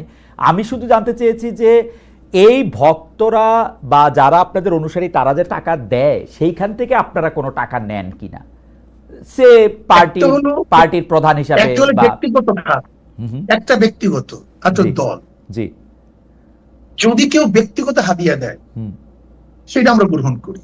আচ্ছা, কিন্তু মাদ্রাসা, মসজিদ, সংগঠনের জন্য যে চাঁদা তোলা হয়, সেই টাকার মধ্যে আমাদের মধ্যে আসমান জমিন ফরক, বিশাল ওয়াল। ওকে, যে টাকাটা আপনাদের নামে দেওয়া হয় সেইটা আপনারা নেন, যে টাকাটা মসজিদ নামে কোনো আমাদের বাক্স নেই। আচ্ছা, যে আমাদেরকে হাদিয়া দেয়, আচ্ছা, মোহাব্বত করে দেয়। আচ্ছা, যেমন সন্তান বাবাকে দেয়, ছাত্র উস্তাদকে দেয়, যেটিকে আমরা প্রেজেন্টেশন বলি, তোহফা বলি, হাদিয়া বলি, এই শব্দগুলি ভিন্ন। অনেকে বলেন যে না, আমি এটা পরিষ্কার হচ্ছে, অনেকে বলেন যে আপনাদেরকে যে হাদিয়া দেওয়া হয় সেটার কোনো গুণাগুন্তি নাই, সেটাকে একটা বিপুল পরিমাণ টাকা, লাইক আপনারা কি টাকাটা কখনো ডিক্লেয়ার করেন? এই টাকাটা কি ট্যাক্সেবল, আপনারা ঘোষণা করেন কখন আপনাদের আয় হিসাবে? না, আমাদের আয় হিসাবে তো আমাদের ঘোষণা করার কিছু নাই। আচ্ছা, আমাদের আয় ঘোষণা করার তো ব্যাপার না। ওকে। যদি এইটা ঘোষণা করার প্রয়োজন থাকতো তাহলে আমরা ঘোষণা করতাম। আচ্ছা, আমাদের যেরকম আয় আছে সেরকম ব্যয় আছে, ওকে ওকে আমাদের খরচও সেইভাবে আছে। ওকে। এখন আমার প্রশ্ন হলো যে আপনাকে যদি কেউ হাদিয়া দেয় সেটাকে সরকারকে জানাতে হবে কিনা, ধরে নেন অল অফ বা আপনাকে জানাতে হবে কিনা। ওকে, আমি আমি এই ব্যাপারে পরিষ্কার। আমরা এখানে আরেকটা কথা বলি, এই যে চরমোনাই মাহফিল হয়, জি, এই চরমোনাই মাহফিলের সমস্ত খরচ মাহফিলের মাদ্রাসার, সমস্ত আয়ো মাদ্রাসার, এখান থেকে আচ্ছা সব মাদ্রাসা, ওকে, এখান থেকে আমার আমাদের এক পয়সা কানা করি আমরা নেইও না, বরং কোনো সন্দেহ যদি হয় সেটা মাদ্রাসা আমরা দান করি। আচ্ছা, পরের প্রসঙ্গে আসি। 5 আগস্টে পট পরিবর্তনের পরে অনেকেই পরিবারতন্ত্রের বিরুদ্ধে সোচ্চার, কারণ তারা মনে করছেন ফেসিবাদ কায়েমের পেছনে পরিবারতন্ত্রের ভূমিকা রয়েছে। একটি দলে একই ব্যক্তি যাতে দীর্ঘদিন নেতৃত্বে না থাকেন, যিনি প্রধানমন্ত্রী হবেন তিনি যাতে আবার দলীয় প্রধান না হন, সেই বিষয়টি নিয়ে কথা বলছে এনসিপি, এমনকি জামায়াতও। বিএনপিও একরকম স্বীকার করে নিয়েছে 10 বছরের বেশি কেউ প্রধানমন্ত্রী হবে না। আমি যদি আপনাদের দলের কথা বলি, সেইটার ক্ষেত্রে পরিবারতন্ত্র বা দলের ভিতরে 1-2 জনের সর্বময় ক্ষমতা, এই বিষয়ে আপনার মতামত কি? মানে এইটা আপনি আসলে কিভাবে দেখেন? আমি এইভাবেই দেখবো, আমি পরিবারতন্ত্র বলতে আমি কিছু বুঝি না, ব্যক্তিতন্ত্র বলে আমি কিছু বুঝি না। আমি মনে করি 10 বছর বা 5 বছর এটা কোনো সাবজেক্ট না। চোর যদি একদিনও থাকে চেয়ারে থাকে, সে চুরি করবে। দুর্নীতিবাজ যদি একদিনও চেয়ারে থাকে, সে দুর্নীতি করবে। আর ভালো মানুষ যদি 100 বছরও চেয়ারে থাকে, সে দুর্নীতি করবে না। কিন্তু আমার মূল প্রশ্ন হলো চেয়ারে বসছে কে? চেয়ারে বসতেছে কে? আমার মূল প্রশ্ন এখানে। কে থাকবে কি থাকবে না আমার দেখারই বিষয় আমার না। কিন্তু যদি চোর 5 বছর থাকে সে চুরি করবে, 10 বছর থাকে চুরি করবে। একটা দেশ লুট করতে কয় বছর লাগে? যদি চোর থাকে 5 বছর যথেষ্ট। 10 বছর আপনি সময় দেবেন কেন? কিন্তু আপনি ব্যক্তির উপর গুরুত্ব দিচ্ছেন, কিন্তু ব্যক্তি তো আসলে আমরা যদি প্রতিষ্ঠান গড়ে না তুলতে পারি, ব্যক্তি তো নিজেও পরিবর্তন হয়, আবার ব্যক্তিরও আয়ু সীমাবদ্ধ। মানে আমরা তো এই পৃথিবীতে কেউই চিরকাল বেঁচে থাকবো না। তো সুতরাং একটা ব্যক্তির উপর নির্ভর করে তো একটা সিস্টেম চলতে কি পারে? আসলে না, পারা উচিত। আবার আমরা এটাও শুনছি মানুষ যখন অনেক ব্যক্তির উপর কোনো সিস্টেম চলে না, আদর্শের উপর চলবে। কিসের উপর? নীতির উপর, নীতির কাঠামোর উপর। আচ্ছা, নীতিমালার। ইসলাম আপনাকে বাইন্ডিংস দিছে, তুমি কতটুকু করতে পারবে কতটুকু করতে পারবে না। ইসলাম কি বলছে? মশওয়ারা ভিত্তিক কাজ করতে হবে, পরামর্শ ভিত্তিতে কাজ করতে হবে। কিন্তু যদি পরামর্শ ভিত্তিতে আমরা কাজ করি তাহলে কোনো সমস্যা থাকার কিছু না। কিন্তু ডিক্টেটরশিপ যদি আমরা করি, চাপিয়ে দেই, এইটাকে বলা হয় ব্যক্তিতন্ত্র। ইসলাম তন্ত্র হলো সবাইকে নিয়ে কাজ করা, সবাই মশওয়ারা ভিত্তিতে কাজ করা। কিন্তু শায়ক আপনি যখন ইসলামের কথা বলেন, তখন আমরা যারা সাধারণ মানুষ আছি তারা কোথায় একটু চমকায় যায়। কারণ হচ্ছে যে অনেকে আবার আপনার কথাকেও ইসলাম মানতে রাজি না। আমি উদাহরণ দিচ্ছি না, নাম নিচ্ছি না, সেই জন্য আপনি নিশ্চয়ই জানেন। আপনিও অনেকের ইসলামকে আসলে ঠিক সঠিক পথে পরিচালিত সেটা আপনি মানেন না। তো সেই ক্ষেত্রে কোন ইসলাম বা কোন পন্থা বা কোন আদর্শ গাইডলাইন হবে, সেটা কি আসলে আমরা বলতে পারবো? মানে কোরআন সুন্নাহ। আচ্ছা, কিন্তু কোরআন সুন্নাহ তো আমাদের মূল সমস্যা। আমি একটু কথা বলি, মিনিট। দেখেন, ইসলামের মানদণ্ড শরিয়াত। এই শরিয়াতের কথা শুনলে আমরা ভয় পাই। শরিয়াত, আপনারা অনেকেই বলেন, আমি দেখছি টকশোর মধ্যে শরিয়া আইন বাস্তব। আপনারা একদিন প্রশ্ন করছেন কাকে যেন, আমি শুনছি দেখছি যে আপনি শরিয়া আইন বাস্তবায়ন করবেন কিনা।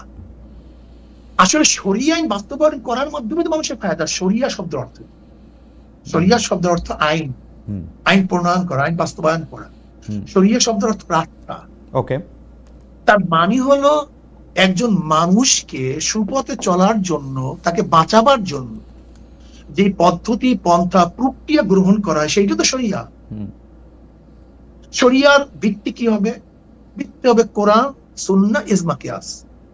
এই চারটি হলো মূল ভিত্তি। এই 4 ভিত্তির উপরে যদি আপনি চলতে পারেন, তাহলে কোনো জায়গায় সংঘাত নাই, সমস্যা নাই। না কিন্তু হুজুর, কিন্তু শায়েখ প্রবলেমটা কোথায় আমি আপনাকে বলি। প্রবলেমটা হচ্ছে আপনি যে কথা বলতেছেন সেই কথার সূত্র ধরে, সেই কোরআন সুন্নাহ এবং সেই শরিয়ার কথা ধরে, ধরেন ইজমা কিয়াসের সূত্র ধরে আমাকে জামাতে ইসলামীর একজন আলেম, জামাতে ইসলামীর আকীদা বিশ্বাস করেন বা জামাতে ইসলামের রাজনীতি বিশ্বাস করেন এরকম আলেম বলছেন যে তিনি বা তারা যে ফতোয়াটা দিতেছেন, তারা যে পথটা দেখাচ্ছেন সেটাই পথ, এবং যেই পথ দেখে আমি বলতেছি যে যেই পথ দেখে আপনি বলতেছেন যদি জামায়াত ক্ষমতায় যায় প্রথম কওমি মাদ্রাসা বন্ধ করবে, এটা তাদের ফার্স্ট টার্গেট, এই জামাত যেখানে সেখানে লাগবে যেখানে ইসলাম ধ্বংস হয়ে যাবে।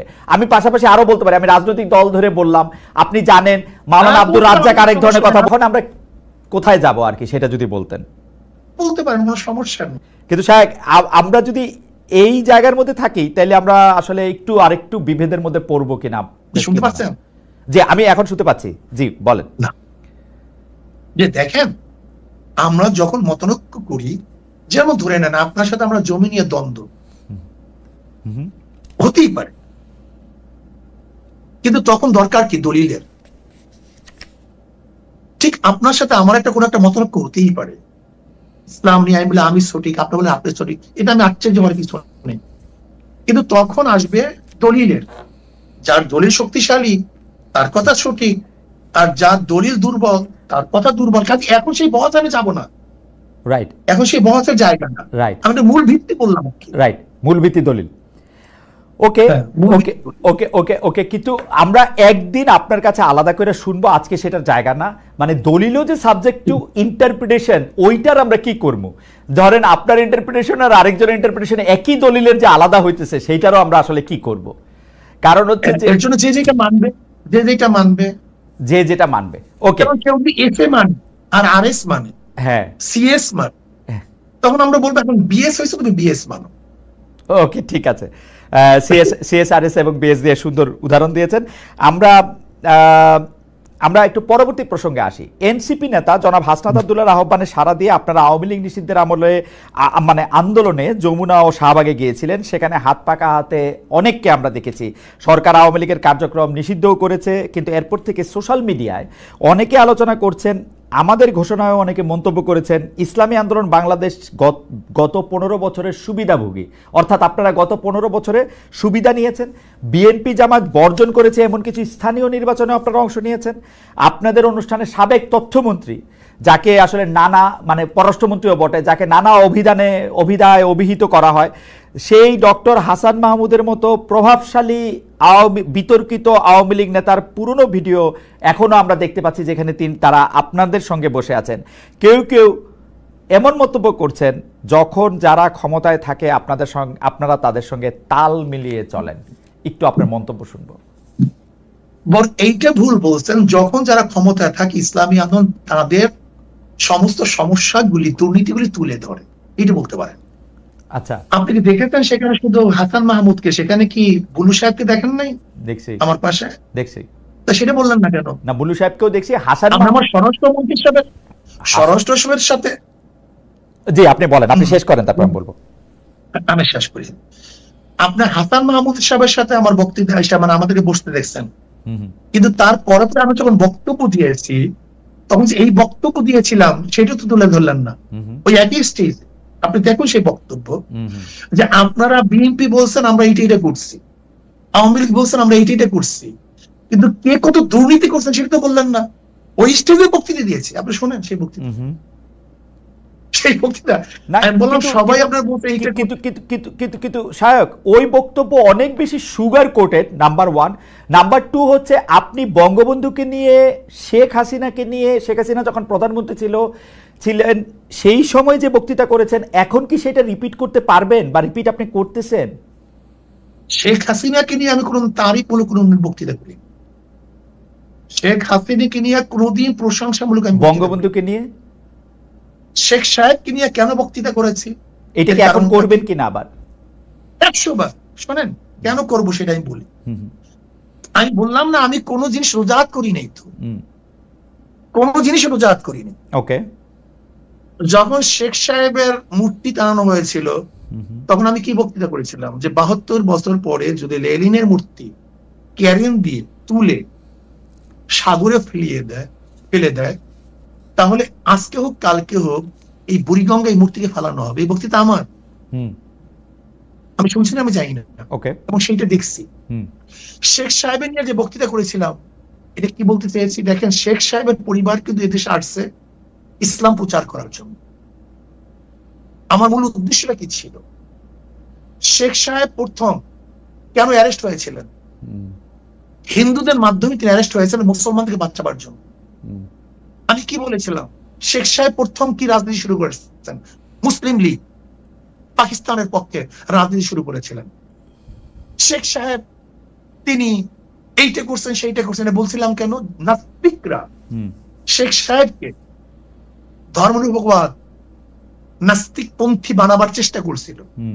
আমি আওয়ামী লীগকে তখন স্মরণ করে দিতে চাই, মূল ভুলবেন না, এদের পরিবার ছিল ইসলামের দাওয়াতে, কিন্তু সেখান থেকে ভেঙে যদি তারা নাস্তিকতাবাদ ধর্মনিরপেক্ষবাদ চাপিয়ে দেয়, তার মানে নিজের সাথে সে আত্মঘাতী করছে। ওই সময় শেখ হাসিনাকেও আপনি তারিফ করেছিলেন ওই একই বক্তব্যে, আপনি একই লাইনে বলেছিলেন যে শেখ হাসিনাও সেই বাবারই উত্তরাধিকার। আমার যদ্দূর মনে পড়ে, আমি একটু আগে শুনেছি, এবং তিনিও একই রকম ভালো মুসলমান, তিনি ভালো কাজ করছেন। এটা বলিনি, আমি বলছি সেই পরিবারে, ওকে, আমি তার পরিবারকে ইঙ্গিত করে তাকে সজাগ করতে চেয়েছি যে আপনার বাবা দাদি এদিকে মুসলমান, তারা পীর ছিলেন, তারা দাওয়াত দিয়ে এসছেন, আপনি ইসলামের খেলাফ, ইসলামের বিরোধী কোনো কাজ করতে পারেন না। যেরকম কোন ছেলেকে কেউ যদি সতর্ক করায় তখন তার বাপ দাদার কথা বলে, তোমার বাবা এরকম ছিল, দাদা এরকম ছিল, তুমি এই কাজ করতে পারো না। আমার এটি উদ্দেশ্য ছিল। কিন্তু সাহেব, আপনি correct me if I am রং, আপনি কি ওই সময় সাবেক প্রধানমন্ত্রী সরকারের, শেখ হাসিনার বা শেখ হাসিনা সরকারের এই 3টা খারাপ নির্বাচন, সীমাহীন দুর্নীতি, এগুলি নিয়ে আসলে কোনো এরকম একটা অবস্থান নিয়েছিলেন যেটা আপনার শক্তি দিয়ে আপনি আসলে নিতে পারতেন? আজকে আপনারা যে অবস্থা দেখেন, বক্তব্য নাই, এমন কোন বক্তব্য নাই যে বক্তব্যে শেখ হাসিনার এবং তার 14 গোষ্ঠী এই মন্ত্রী পরিষদের আওয়ামী লীগের দুর্নীতি তুলে ধরি নাই, এমন কোন বক্তব্য আমার ছিল। আমার একটা রিডিং হইলো আপনারা সেই সময় প্রধান শত্রু হিসাবে গণ্য করতেন হচ্ছেন জামায়াতে ইসলামীকে, তারপরে আওয়ামী লীগের মন্ত্রীদের কিছু দুর্নীতির কথা আপনি বলতেন, কিন্তু বাংলাদেশের যে মানুষের উন্নয়ন, বাংলাদেশের মানুষের সুবিধা, সেগুলির কথাও বলতেন। তার ফলে সরকার, মানে সেই সময়কার সরকার একরকম খুশিই হতো পীর সাহেব চরমনায়ের উপর বা শাহেকে চরমনায়ের উপর, যে তারা আসলে আমাদের পক্ষেই থাকছেন। মানে আমার রিডিং আর কি ওই সময়কার ব্যাপারে। সেই রিডিংটা কেন আপনার মধ্যে অনুভূতি কেন হয়েছিল? কারণ আপনারা জামায়াতের খুব সমালোচনা করছেন, তারপরে হচ্ছে সরকার প্রধানের সমালোচনা আপনারা সরাসরি করতেছেন না, 2-1 মন্ত্রী বা 2-1টা ঘটনার কথা বলে বলতেছেন। আমার মনে হয় আপনার কাছে এটা দৃষ্টিগোচর হয়নি। আমার মনে হয় আচ্ছা ঠিক আছে, আমি আবার চেক করব না, কিন্তু আমি আবার চেক করব। একটা বক্তব্য, জি, আমি পল্টনে ওই শের আপনার সরোয়ার দিতে বলেছিলাম যে শেখ হাসিনা, আপনি শুনিনি সে বক্তব্য? জি, আমি শুধু একটা এরকম 50টা বক্তব্য দিতে পারবো। জি, যে শেখ হাসিনা আপনাকে ভারত বাঁচাতে পারবে না, আপনাকে বাঁচাতে পারবে না, আপনাকে পুলিশ মিলিটারি আপনাকে বাঁচাতে পারবে না, আপনাকে ভারতে অবশ্যই ভাবতে হবে। সে বক্তৃতা শুনিয়েন আপনি, অনেক আগের বক্তৃতা। আচ্ছা ঠিক আছে, আপনি যদি বলে থাকেন সেটা আপনার, মানে শেখ হাসিনার দুর্নীতি বা শেখ হাসিনা এইরকম খারাপ 3টা নির্বাচন দিয়েছে, এটা যদি আপনি বলে থাকেন সেটা ঠিক আছে। আমার দর্শকরাও নিশ্চয়ই শুনেছেন, শুনবেন, আমিও শুনেছি সরকারের প্রতি আপনার সমালোচনা ছিল, কিন্তু সেইটা ছিল হচ্ছে 2 বা 3 নাম্বারে সরকারের প্রধানের প্রতি আপনি, মাননীয় সাহেব, সরকার প্রধানের প্রতি ইউ ওয়্যার সফট, সরকার প্রধানের প্রতি। না না, এটা ভুল, এটা ভুল, এই মেসেজ আপনার কাছে সম্পূর্ণ ভুল। আচ্ছা ঠিক আছে, ঠিক আছে, সম্পূর্ণ ভুল। আচ্ছা আমি পরবর্তী প্রশ্নে আসি। সরকার প্রধানের ব্যাপারে আমি যে মন্তব্য করেছি এরকম বক্তব্য আজ পর্যন্ত কেউ দেয়নি। আচ্ছা আমি একটু পরবর্তী প্রসঙ্গে আসি।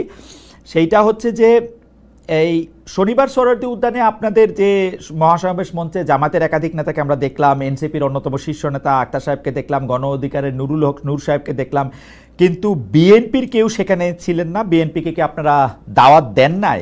আপনারা বিএনপি না, দেখিনি। বিরোধী একটা বড় জোট করতে চাইছেন, এটাই কি আপনাদের উদ্দেশ্য?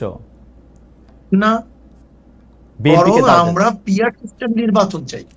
আচ্ছা, যেহেতু বিএনপি পিআর সিরিজ নির্বাচন চায় না, ওকে আমাদের মূল বক্তব্য ছিল তিনটা: সংস্কার, বিচার, পিআর সিস্টেম নির্বাচন। ওকে কাজে যেহেতু এই পিআর সিস্টেমে নির্বাচনে যারা ঐক্য, আমরা তাদেরকে দাওয়াত দিয়েছি।